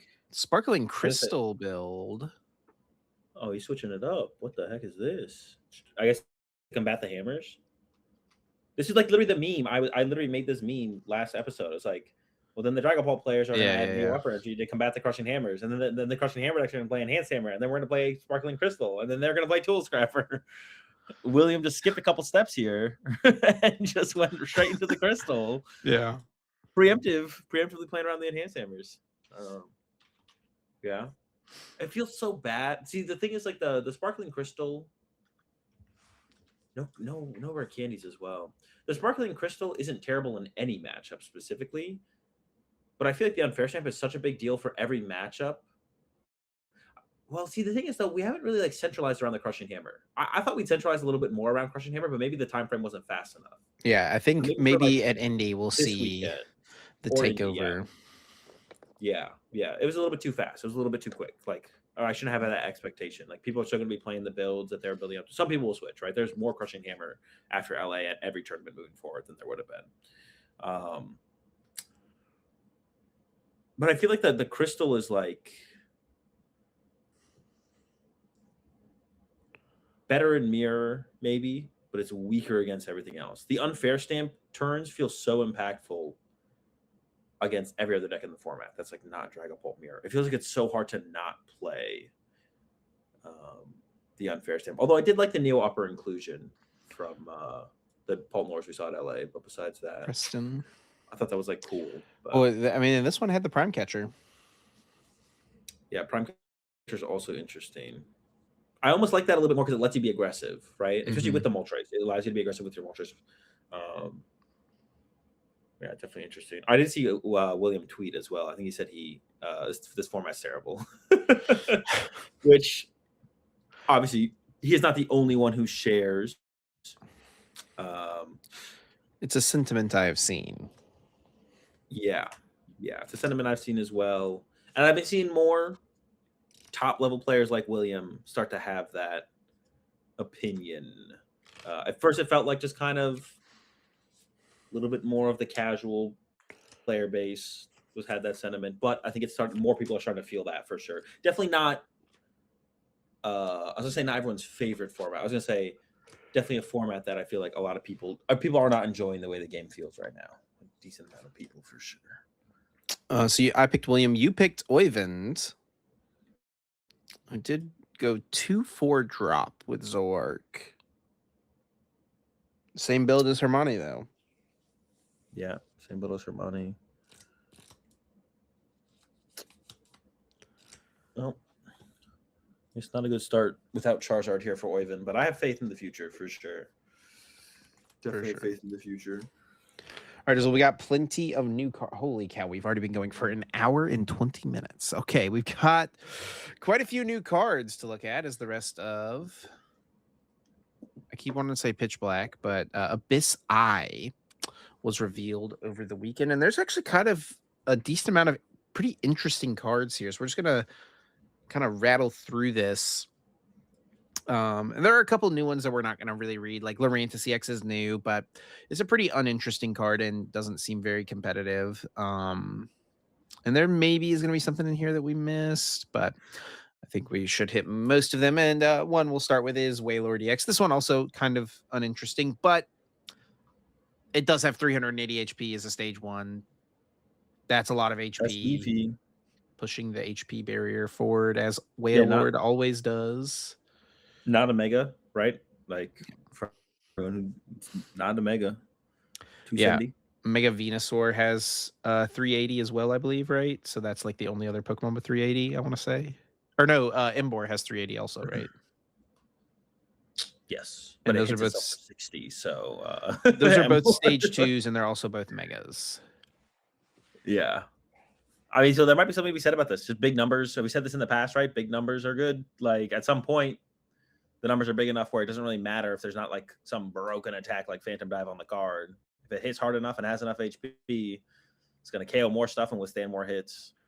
And if you could loop and heal it continually, which you could do theoretically with Primarina here, you may use this ability once during your turn. When you play this card from your hand to evolve one of your Pokemon, heal all damage from one of your Pokemon. And then Aqua return for a watercolorless 120. Return this Pokemon and all cards attached to it to your hand. You go peep the Wilmer for me. Can you do that?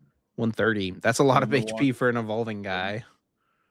It's a beefy lad right there. Beefy lad. Does this Primarina, could you somehow like loop Primarinas and push? Yeah. You could go like counter gain water, return to your hand, push Neo upper energy. Yeah. What is the big thing that we push though? Could we have to be able to move it?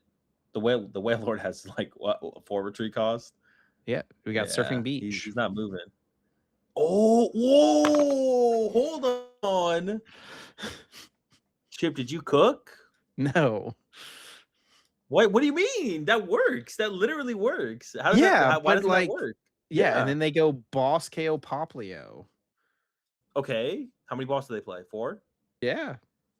They run out. We don't have infinite Poplios. Night Stretcher? We gotta get them back. Can't play recovery? You think this is an unkillable? Wailord's gonna be an unkillable wall, Azul? Dude, I will say with this ability, it does not, like a lot of times these type of abilities or like effects that fully heal something have a big drawback, like discarding all energy attached to the Pokemon. There's nothing like that on this, right? It's just a free heal of the thing. And there was a deck that did this, right? Wasn't there a Dragonite and Primal Groudon deck at a regionals that like did decently? Yes, it was bad, but it did exist. I do remember that. I remember the Dragonite just like being terrible. Like that should not have done as well as it did. Like it was a bad build of Groudon, but it did do the thing that you're thinking. This was like right before I started playing, so I remember like when I was getting into the game here and people talk about this deck. I feel like I don't know. I'm just saying, like there could be something there. I kind of like what we got. Also they can bump the stadium, then we don't get to loop infinitely. I have 4 stadiums. I'm not worried. We put a lucky helmet on the Wailord as well. So if they want to punch him, if they don't want to punch, we win. If they punch, we draw 2. That's pretty good. Hey, also worst case scenario, run to Mantike for a turn, heal 120. Or did that guy rotate? That guy rotated, didn't he? I think we still have him. I think we might still have the Mantike. Mantike. Free retreat, basic water Pokemon. There could be something here. All right, we got Electric here with a collect attack, and then a Manectric with Flash Barrier. 50 damage during your opponent's next turn. Prevent all damage done to this Pokemon by attacks from your opponent's evolution Pokemon. We got the Sonic Edge for 110, not affected by any effects. Also worth remembering as well, Mega Manectric EX does have the attack that makes it immune to basics. So it's kind of like that Glaceon Jolteon deck that used to exist, but all in one evolution line. Yeah. I don't know. There could be something there. And obviously there's another lightning card in the set we're going to be talking about. I actually brought my Mega Manectrics with me to Melbourne because I just like read the card for the first time in a while, and I was like, I mean, you do beat Raging Bolt. Flash Ray beats all Slop, right? Can Slop even compete with Manectric's first attack? If they're playing Prime Catcher. And then the second attack, I want to KO Dragon Pulse. Like, you don't have to KO that many Dragon Pulse. I don't know. Maybe there's something there for Mega Manectric. I don't. Magneton. Also, I came to the realization yesterday when I was talking to you, or last week when I was talking to you, the Magneton is still a card, or Magnemite, the stage one, right? Yeah, Magneton. Like Magneton Manectric. It was a card in Japan for a little bit on release, then it kind of died off. But bringing it back. We got a Vikavolt here. Quick dive, 50 damage to one of your opponent's Pokemon. This is a stage 2 here. And then it's Giga Electromagnetic Blaster. That's a heck of an attack name. For 2 lightning, 260. And if this Pokemon doesn't have any bolty lightning energy attached, it does nothing. And perhaps while we're looking at all these lightning Pokemon, we should just go ahead and slide on down here and read the bolty lightning energy, which is probably, of all these cards we're going to read today, Azul, the standout card, in my opinion. It's pretty good. It's pretty good. The Pokemon this card is attached to, card provides 1 lightning energy, and then if it's attached to a lightning Pokemon, the attacks that it uses do 20 more damage to your opponent's active. It's pretty good. The problem with this card is that it's super counterintuitive to Magneton and Electric, because they're not basic. It's not a basic, like, you can't, it's not a basic light energy. Nice. For the don't have your mute button there in the hotel room in Melbourne. For the Vikavolt, though, it only takes 2 lightning energy, so it kind of works with this card. You play like a thin electric line, you only need a couple basic energy to play in the deck and get into this card pile. So, but like for like bigger stuff like the Mega Manectric stuff like that, it's like it's still probably sees play, but it's a little bit more awkward, I guess. And there is a Megazord or a EX here, which I'm gonna read, but we don't really have to talk about this guy, unfortunately. 270 HP, basic Pokemon, Mega Evolution, Thunder Fist 60 times. It does 60 damage times the number of lightning energy attached to this Pokemon. If it wasn't, maybe it's mistranslated. Maybe it's in play. I doubt it. And then 150 for 3 lightning energy. Switch this Pokemon with one of your benched Pokemon. That's pretty bad, Chip. It's a pretty bad card. That's like so underwhelming. Yeah, it's just like, it's not good. We got Jinx here with a Wicked Kiss for 1 Psychic. At the end of your opponent's next turn, discard the defending Pokemon and all cards attached to it. This is the anti-Wailord card. This is why they printed it. Bro, we literally just surfing beach and it removes the effect. I know. But no, you're right. Yeah, we're chilling still. You're right. Wailord's broken. I want to talk about this card just because I think Sander tweeted about it. I'm pretty sure. He's gonna put it in his Wailord deck. Yeah, what did he say?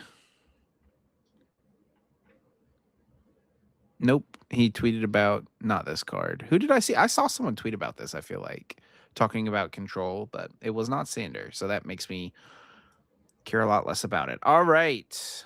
Toucannon is the next one I have written down here to talk about. Do we see this Annihilate? Nope. All right, keep going. It'll be a fun meme deck, I think. I don't know. I'll make a deck with it. Man. What did I write down next? Toucannon? Is that really the next thing? I guess we've already seen all these other cards. That's why. I just felt like I was scrolling a long ways to get down to this next card. We got Toucannon here, 150 HP, stage 2 Pokemon with the ability Sky Draw. 1 string return, you may draw a card. Not a bad ability. And then Feather Rondo, 60 plus. This attack does 20 more damage for each benched Pokemon in play, both yours and your opponent's. Area 0, Cornerstone to activate it. Go wide. So we're looking at 220. We have control over 220 of the damage. Obviously, they have a basic, so we need a little bit less. I guess 160 if they have 160 if they have no bench, but they probably have something that's like 180. I don't know. Just the biggest thing is like the built-in draw engine. I mean, I know it's a little, but even like one card, allowing you to cycle stage 2s one after another. It's one energy as well. It doesn't seem great. You probably have to play it with the Dunsparce or Dracloak. You need some more draw engine and then just like chain 2 cannons. I don't know. It's a really efficient attack, right? So that would allow a lot of space for like you can play like 4 flutes in here to like fill up your opponent's bench or something like cheesy like that. So I don't know. There could be something here, to be honest. I actually don't, just because of how efficient the attack is. That's like the big draw. Gotta feel like this is a strong card in colorless GLC for sure. I'll say that. Oh yeah, it's GLC's cooked after this release is over. We got a Silvally here. You were excited about this one, Azul. Stage 1, 140 HP. Buddy Call. Once during your turn, you may use this ability. If you have no cards in your hand, search your deck for a supporter card, reveal it, and put it into your hand, then shuffle your deck. Yeah, I mean, this is like I was talking about. I think they're going to give Slowbro a little bit more from this set. I expect they actually give Slowbro 2 cards. We'll talk about the other one here in a second. But this is a card that definitely synergizes with Slowbro, right? Slowbro has to get to a 0-card hand to use its attack to hit for 210 for a single psychic, which is pretty good. And then if you have a 0-card hand and you want to set up more stuff for your next turn, you just use this card to find cards that you can just play instantly, but still progresses towards your follow-up Slowbro, right? You got to hope that those cards you took off your prize cards are playable cards. I mean, we'll have Prism Tower in play or something. We'll be able plus to the card in your hand that you drew for turn. Yeah, it's fine. It's fine. We're chilling. And that they're not supporter cards. Academy at night. Just prep the top deck. Maybe that's better than Prism Tower. It still cycles 1 card. Man, I can't wait. What's the you're going to Academy at night, 1 supporter on top of the deck to go Buddy Call for a different supporter? I guess, yeah. For Cassiopeia. Plus 1 card. It does work with Cassiopeia. Yep, you got it.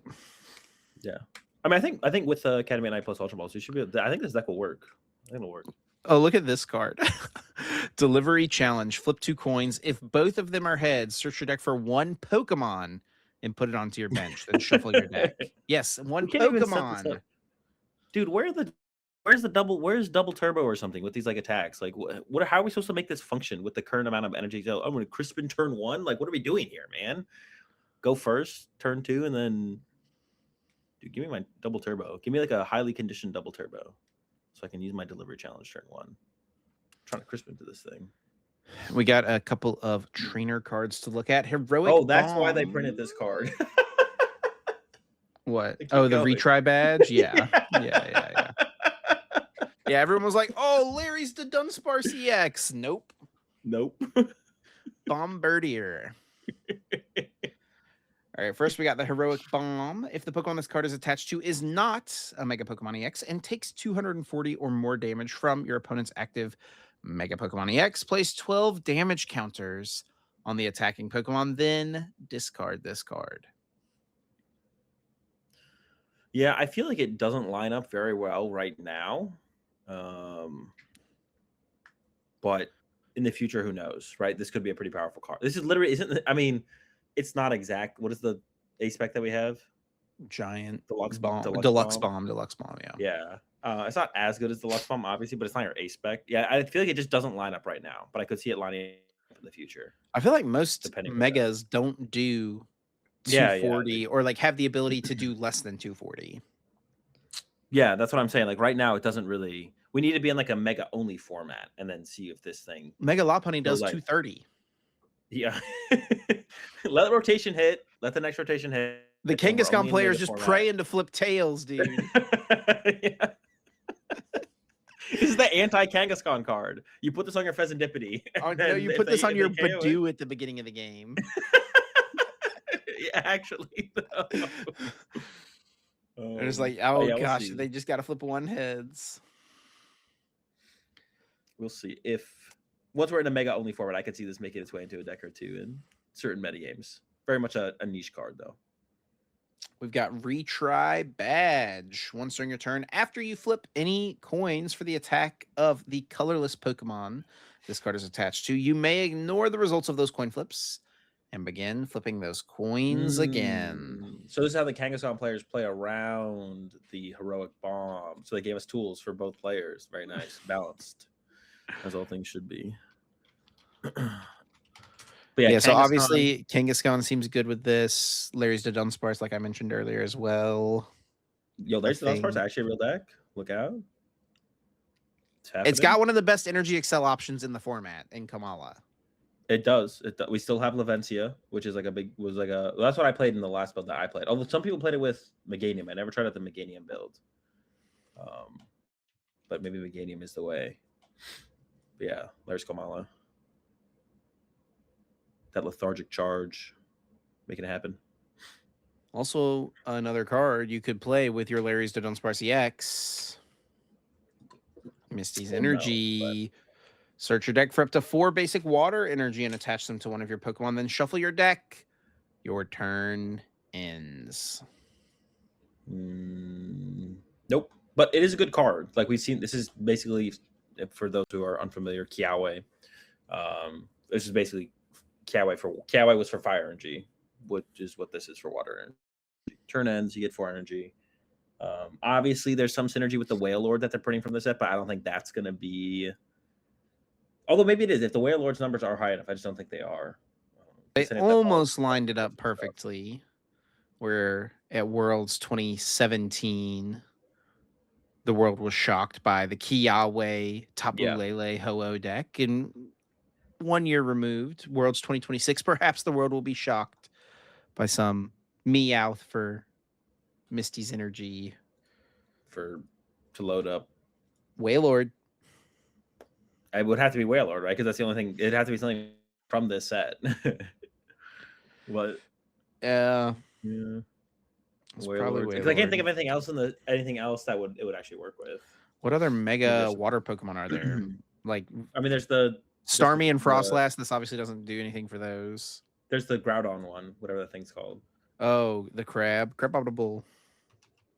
Yeah, but that thing only takes 3 energy, so it feels so bad to like. But I guess you could make that work, I guess. Oh no, that's not it. It's not Crabapple. What is it? I thought it was. I don't remember what it is. I think Henry tweeted about it, didn't he? Twitter. Yeah, I do not remember what the card is called. It's a Titan. Ah, yes, of course. And it is 4 energy. Oh, really? Mm-hmm. There we go. Perfect. We're locked in. Then we've got Gladion's Decisive Battle. You can only play this card if it is the only card in your hand. During this turn, attacks used by your Pokemon that do not have a rule box deal 80 more damage to your opponent's active Pokemon. I got to tell you guys, when we were setting up for the podcast, Azul was so excited when he read this card. He was like, this card breaks Festival Lead. Well, I thought I'd already read it before. I did not read the first part of the text at all. So not like, good. Dude, is Festival Lead thinning its hand down like that? He went, oh. Yeah, you have to have good in the Slowbro deck, I guess. Nah, not good in Festival Lead. Unfortunate. Well, and you can Savali for it as well. Savali for Gladion, that's like a lore specific thing to do, you know? Is it? Is that what he does in the Savali is Gladion's Pokemon, I'm pretty sure, right? Yeah, but does he go find Gladion? I mean, he's finding his trainer, you know, it fits. All right, next card. Rust Syndicate Grunt. You can play this card only if one of your Pokemon was knocked out during your opponent's last turn. Discard 1 energy attached to one of your opponent's Pokemon. Yeah. I mean, good control card, right? Pulse Hammers, a new piece to the puzzle? Probably not. I mean, yeah, your opponent goes KO your Badoo. You go Rust Syndicate Grunt, Unfair Stamp, Phantom Dive. Shake my hand. Seems a little bit much for the supporter for that deck, but I think some control decks, they're liking the look of this. I think this adds to the control pile. I think the Well, thing that's with it though is just like so with a control deck, you're aiming to get to a point where your opponent is not taking knockouts and taking prize cards, right? So like well, yeah, this but card like becomes early on to like useless. gain control. I think it's early on to gain control. Okay. Like you play like 4 of these, and the first couple knockouts they take, you're just like rust, rust, rust. Then you get control, and then you kind of go from there. Would be my assumption.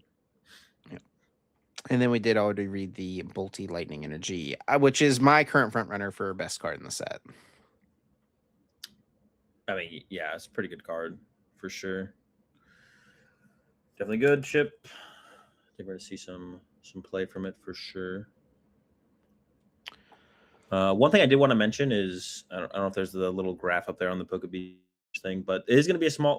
It's going to be like a basically identical set again. Did we already talk about this last week? I think I said this about Chaos Rising recently. Like Chaos Rising is going to be like plus 2 or 3 cards from compared to what Japan got, and this is also yeah right there. A nearly 1-to-1 adaptation of the Japanese set. Yeah, which like it doesn't say anything for sure. I think it's just interesting, right? Because that's what we've been seeing recently with the last couple sets. So not sure if it means anything, but it is what's happening. So we'll see what that means for the future.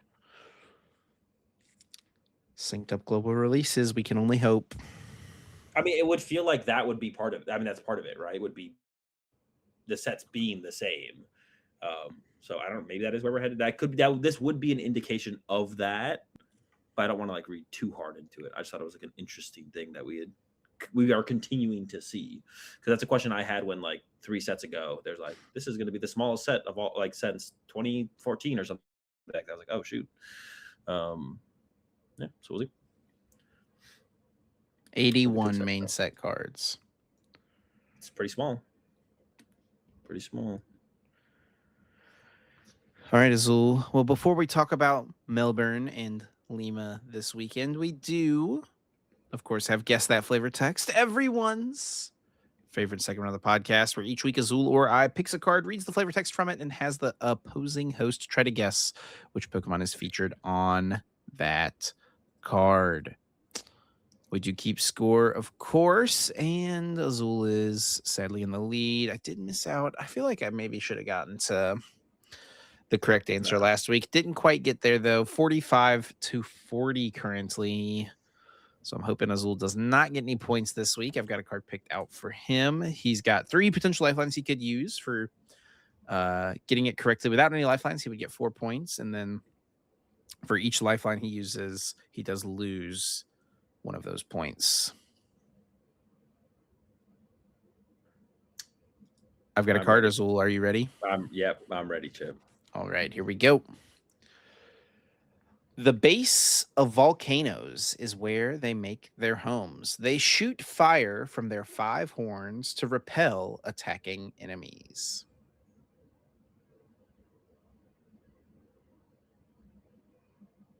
Five horns? All right, read it to me again.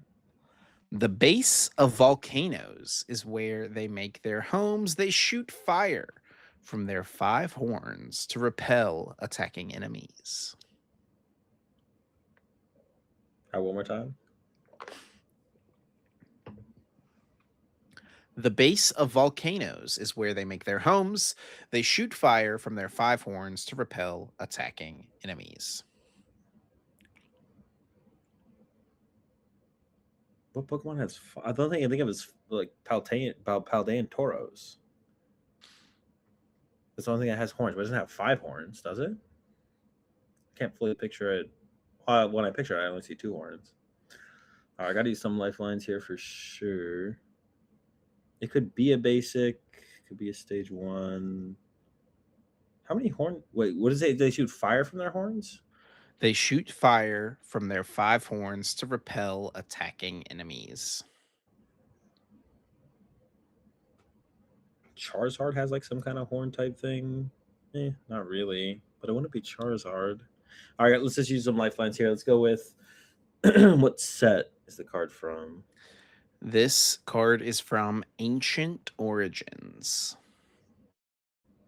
Okay, a little bit older. The first it could set be. I ever bought a booster box for. I think it could be Houndoom. Doesn't Houndoom have like a lot of? It's got like something weird on its head. For sure, there could be Houndoom in Ancient Origins. Let's go with what stage the card is. It is a basic. So it's not Houndoom. What does Houndoom have on its head? I don't think it's Houndour. Houndoom. I mean, it could be. All right, give me an attack name too. Let's go with all the way. Combustion. Combustion. 5. All right, can you read it to me one more time?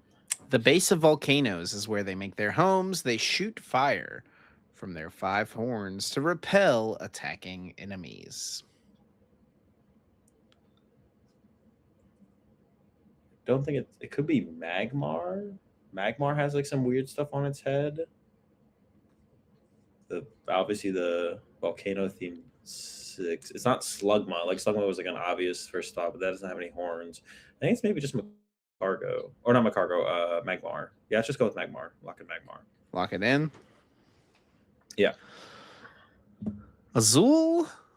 It is not Magmar, unfortunately. This is one where I thought there was a pretty decent shot. You would just like not think of this Pokemon as having horns, and why would you? Because it doesn't exactly have horns. It's got things sticking out of the kind of back of its body, and that is Larvesta. Oh yeah, I was not getting to Larvesta at all. Yeah, that makes sense. So it's got the 3, horn. 4, 5. Yeah. I would not have thought of Larvesta at all. But I think it all makes sense. It all fits. Although I guess also. I don't think I ever realized how emo Larvesta looks. Have you? I mean, I don't know if I consider it emo. Dude, it almost looks like it's got the swoopy hair over the eye. Oh, he's kind of got the hair. Yeah, sure. Yeah, he looks depressed. He's always all he has to defend his home so much. It's just annoying.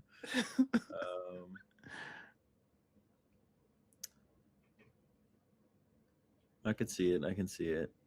Larvesta. Yeah, I was never getting to Larvesta. That's for sure. Yeah, it having horns is just not a. It's also like a bug. It's a moth, right? It is, yeah. So, yeah, that was a tough one, Chip. I feel like that's one where like people in the comments will be like, "It was obviously a Larvesta." If you read the 7th page of the Gen 5 Pokedex, you know. Dude, that's you, bro. That's what you do. You read the page. Yeah, not for Gen 5 though. Not for Gen 5. Of course. Yes, for Gen 5. All right. Well, we do have a couple tournaments coming up this weekend. I don't even know how much there is to talk about. We kind of talked about a lot of our thoughts. You have a pretty big tournament coming up this weekend, buddy. Yeah, there is the Melbourne Regional Championships here in Australia, and then the Lima Special Championship. Is it championships or championships? Special championships. Dude, we should get rid of all the special championships. Bring them all to regionals. Let's get those prize pools in here. But yeah, a couple majors happening this weekend. And Lima will actually probably be decently big as well. It was 300 last time 2 years ago. Obviously, the player base has grown a ton since then. That one probably sold out. So I wouldn't be surprised to see it like at least like 600 players there as long as the venue space exists. Yeah, they will have as many players as they like. I'm certain it capped very quickly, like almost. Yeah. Certainly.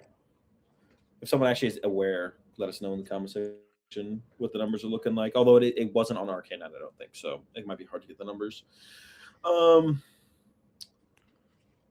Yeah, I don't know if there's much to talk about. Yeah, my first event this week, so I got to figure out what I'm going to play. Like I said, that's going to be part of what I'm doing today for sure. It's just going to be more researching than grinding games. A lot more just kind of like looking at the lists and everything, thinking about Any stuff. insight into where your mind is at? I mean, not really. They're just kind of like decks I like. Like I like Zork. I like Festival Lead, obviously. That's no surprise. I kind of like the idea of Alakazam, but Tim Danklin's back at it with his army. He's got an army of Haunch Crows, so that's not good for Alakazam. But I do really like that build from Brazil. Obviously, a little bit more risky of a play. Anywhere else besides Melbourne, Australia this weekend?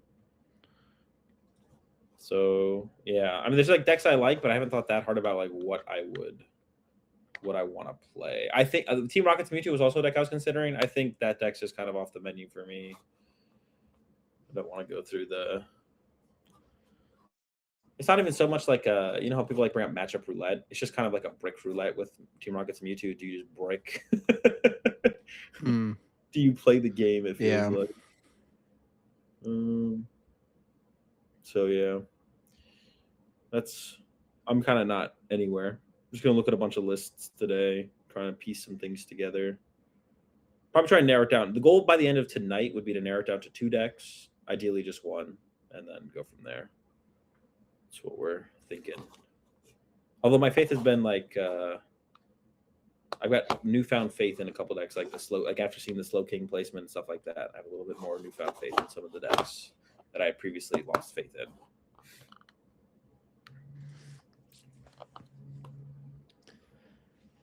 Well, I'm gonna go ahead and say there's no shot you're playing Slow King to the regionals, but I might.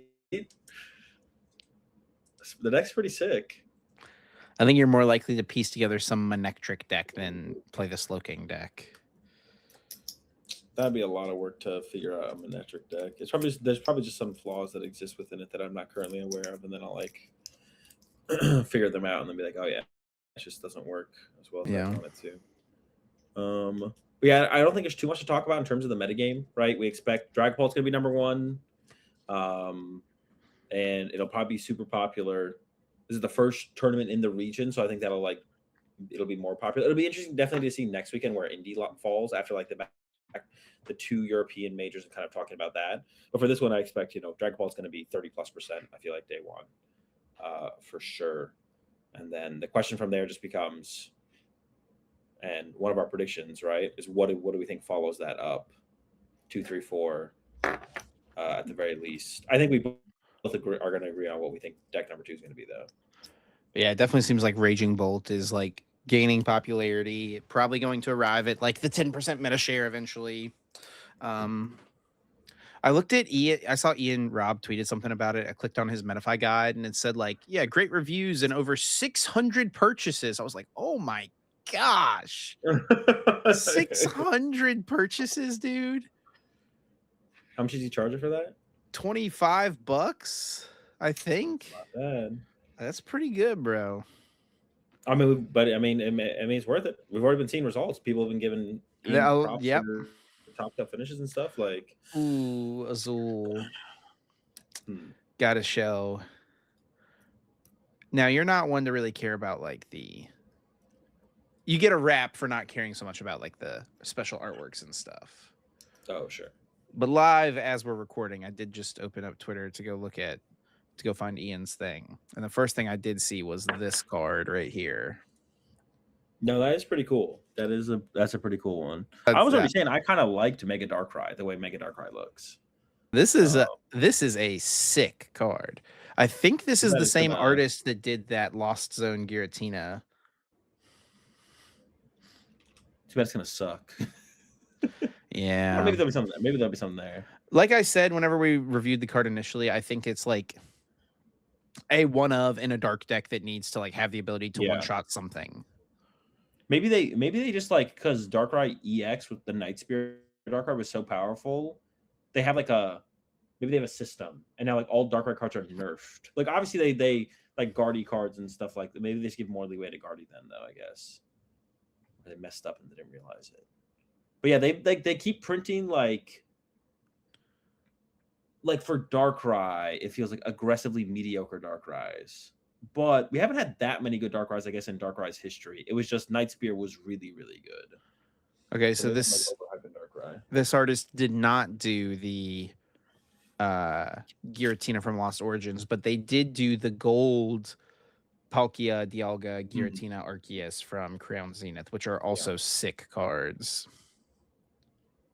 Yeah. Those are some nice ones. And the Charizard from and the Okidogi. And the Okidogi, yep. Lots of good ones in here. This Hydreigon's is a good one. Yeah. Some pretty solid work, I'd say. Yeah, I like these kind of. Although it's hard to tell what Pokemon belongs to the Pokemon until the card if you don't look at it a little bit harder.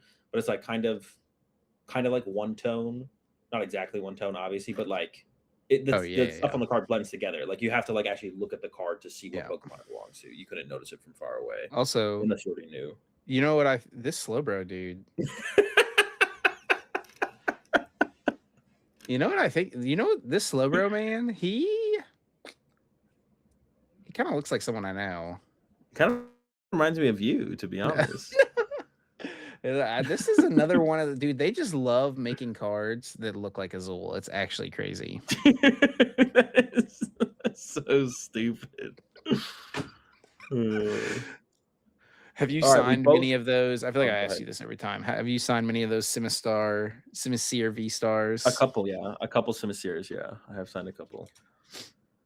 All right, everyone at NAIC, make sure you get yourself a Simisear V star. Azul GG V star. Have him sign it. Prize possession, front page of the binder. Can't be that expensive. He's eating a pear Oh, and hitting him with the actually at the same time. Yeah, what is his spike though? that's just it's a buyout, man. Obviously. Oh, well, there's only 9 sold. I was gonna say it's a buyout, but it says 9 sold.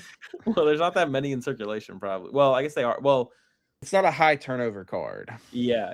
It's not moving. The Simsears aren't moving like that. Hey, also, if you That's do what it buy them on shows. TCG Player, you can use our TCG Player affiliate link. Just throwing it out there. Yep. Link below. So I think we both agree, right? I'm saying Raging Ball is going to be the second most popular. Yeah, Do you agree? I'm with you All right. there, buddy. So put that in our prediction. But then let's go. If we're going to guess the other decks after that, this is where we might disagree. What do you think is going to be the third most popular deck? Where are you at for that? I think an indie, it's going to be different than what it is this weekend. So I think by so as well. indie, it's going to be the Lopunny deck. Ooh, okay. I don't think it's going to be that this weekend. I think it will be the Lopunny deck. That is my okay. most popular deck. I'm going Lopunny. I'm thinking Lopunny is going to be 4th, but it's on the way up for sure. Dude, why these Simisears? No. The Zoroark being so strangely popular. No, it was Zoroark, but what I'm saying is like the Starmie decks, dude. The Starmie decks are so popular. I am surprised it actually held on this long. I do like the deck, and the crushing hammers are tough though. That's one thing. But like you said, but the thing is though, it's like I think the thing we have to think about is not every tournament in the region. I think it's a region thing a little bit for sure, right? Like they broke out in Prague, so then it flopped in LA, right? It was like second most popular in LA or something. Second most popular deck in LA, right? Or maybe it was third. Oh, it actually on Limitless it's like 4th, but they're all like 6%, so it's like the same difference. It kind of flopped. It broke out in Prague, flopped in LA, but since the breakout in Prague, every other region still needs their tournament. So all the people who committed to Starmie for Utrecht and Brazil, and I guess now coming out Melbourne, even maybe, although Melbourne's a little bit more separated, so maybe it's kind of happened. I still think the deck is good. Now with Crushing Hammer pulping around, I think that's like tough. It's tough to handle the Crushing Hammers, but yeah, I think every region just need their tournament. I think so I think that's probably the biggest thing. So I think we'll see it fall off at Indy for sure. It might still be pretty popular at Melbourne here, probably not. And then I think it's going to be a hard fall off at Indy, if not a hard fall off this weekend. I'm going to say third most popular deck is going to be the Rockets Mewtwo. People just keep convincing themselves that Rockets Mewtwo. I mean, on paper, right? The matchups, they're so good.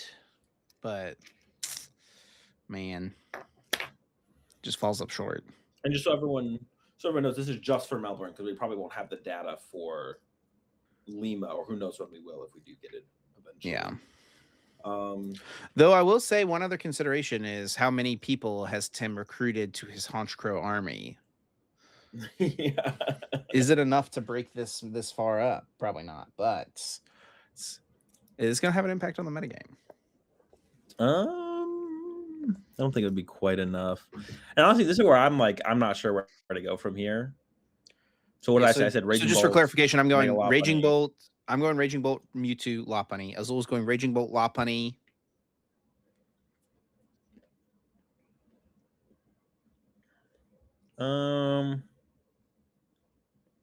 I would maybe say Slop Box, but the thing is, it gets broken down.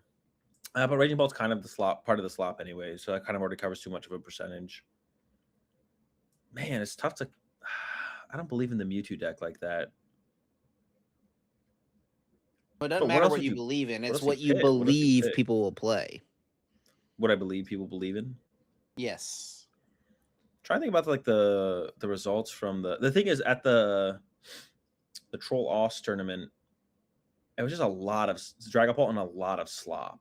But some of the slop was Raging Slop. So that was already covered too much. So what is like that in between deck? Yeah, I feel like Raging Bolt has just become the slot box deck. Like, if you're playing Yeah, slot basically box, it there's is. little reason to not just play Raging Bolt. Pretty much. Even if it's just like what Yurko did, which is like the one of Raging Bolt plus the Noctowl build, right? Just do something like that. I don't think Enzor is going to have motion down here the way it did at the other two regionals. Although I feel like that is actually a pretty crazy come up from the Zork deck. I'm kind of, I mean, I get why it happened because everyone thinks it has a favorable Dragapult matchup, and it does. But it's interesting to see it get that popular. I don't want to say Team Rocket's Mewtwo though. I don't have faith in that being the deck. Lucario. Let's go with yeah, let's go with Lucario. Let's go with Lucario. I'll make that one. I just don't have the. Yeah, I just can't confidently say the Mewtwo deck. I don't think it's going to show up in numbers. After its win in Brazil, what do you think the highest placing Hydrapple is going to be this weekend? Would that should that have ever been my call? I don't think it's that popular right now. I think it's a good chance for it to be pretty far. I'm gonna say top 8. Yeah, I'll say with top 8 with the Hydrapple. Yeah. Yeah, I think top 8's a Keep going pretty further. safe call for sure. Yeah, I'm going to give it a top. Nope. I'm going to say top 16. Ooh, no faith. I think top 8's probably more reasonable, but I don't want to say the same thing as you. So Interesting. I don't think it's quite going to be a top 4 weekend for it, though. I don't know. And then finally, last prediction. What is Azul's placement this weekend going to be? You want me to go first? Well, I'm just gonna go with top 8. Top 8. Okay. So you're already calling the no dub, huh? Or you just don't want to be like that? You don't want to come off as cocky, maybe is what it is. Yeah, exactly. But you know you're gonna win, right? Of course. I'm gonna say Azul is gonna come away with a top 1 placement. The dub, buddy. Let's go. Get in there. And all because, Azul, we got to add another episode to this playlist on the channel. Episodes after Azul won a tournament. It's been too long since an episode got. There are 5 episodes on this playlist, which is pretty crazy in and of itself. But we need another one. It's been a minute. Wait, is this even in the right order? I guess it has to be July 2022. What's this one? February 14th, 2025. It feels like it's been longer than that. I'm not going to lie, but I guess not. Nope. That was Merida, right? I thought you'd won 10 regionals, but it's 8 regionals and then the 2 ICs for 10 majors. Is that what it is? Yeah, 10 majors total. If we're counting 2010. But, good pin. I'm giving you the dub, buddy, and we need the dub. We need the clickbait. We need it on the thumbnail. It's like the podcast is dying. We need this. Yeah, I'll try. I wish I was a little bit more. I wish I just knew a deck I wanted to play. I was like, oh, this is it. I'm playing this deck. So then I would be I'd be more confident. But I haven't narrowed down the deck yet. So that's where I'm kind of stuck. But we'll see. I'll try and come up with the deck today and then just work on the build.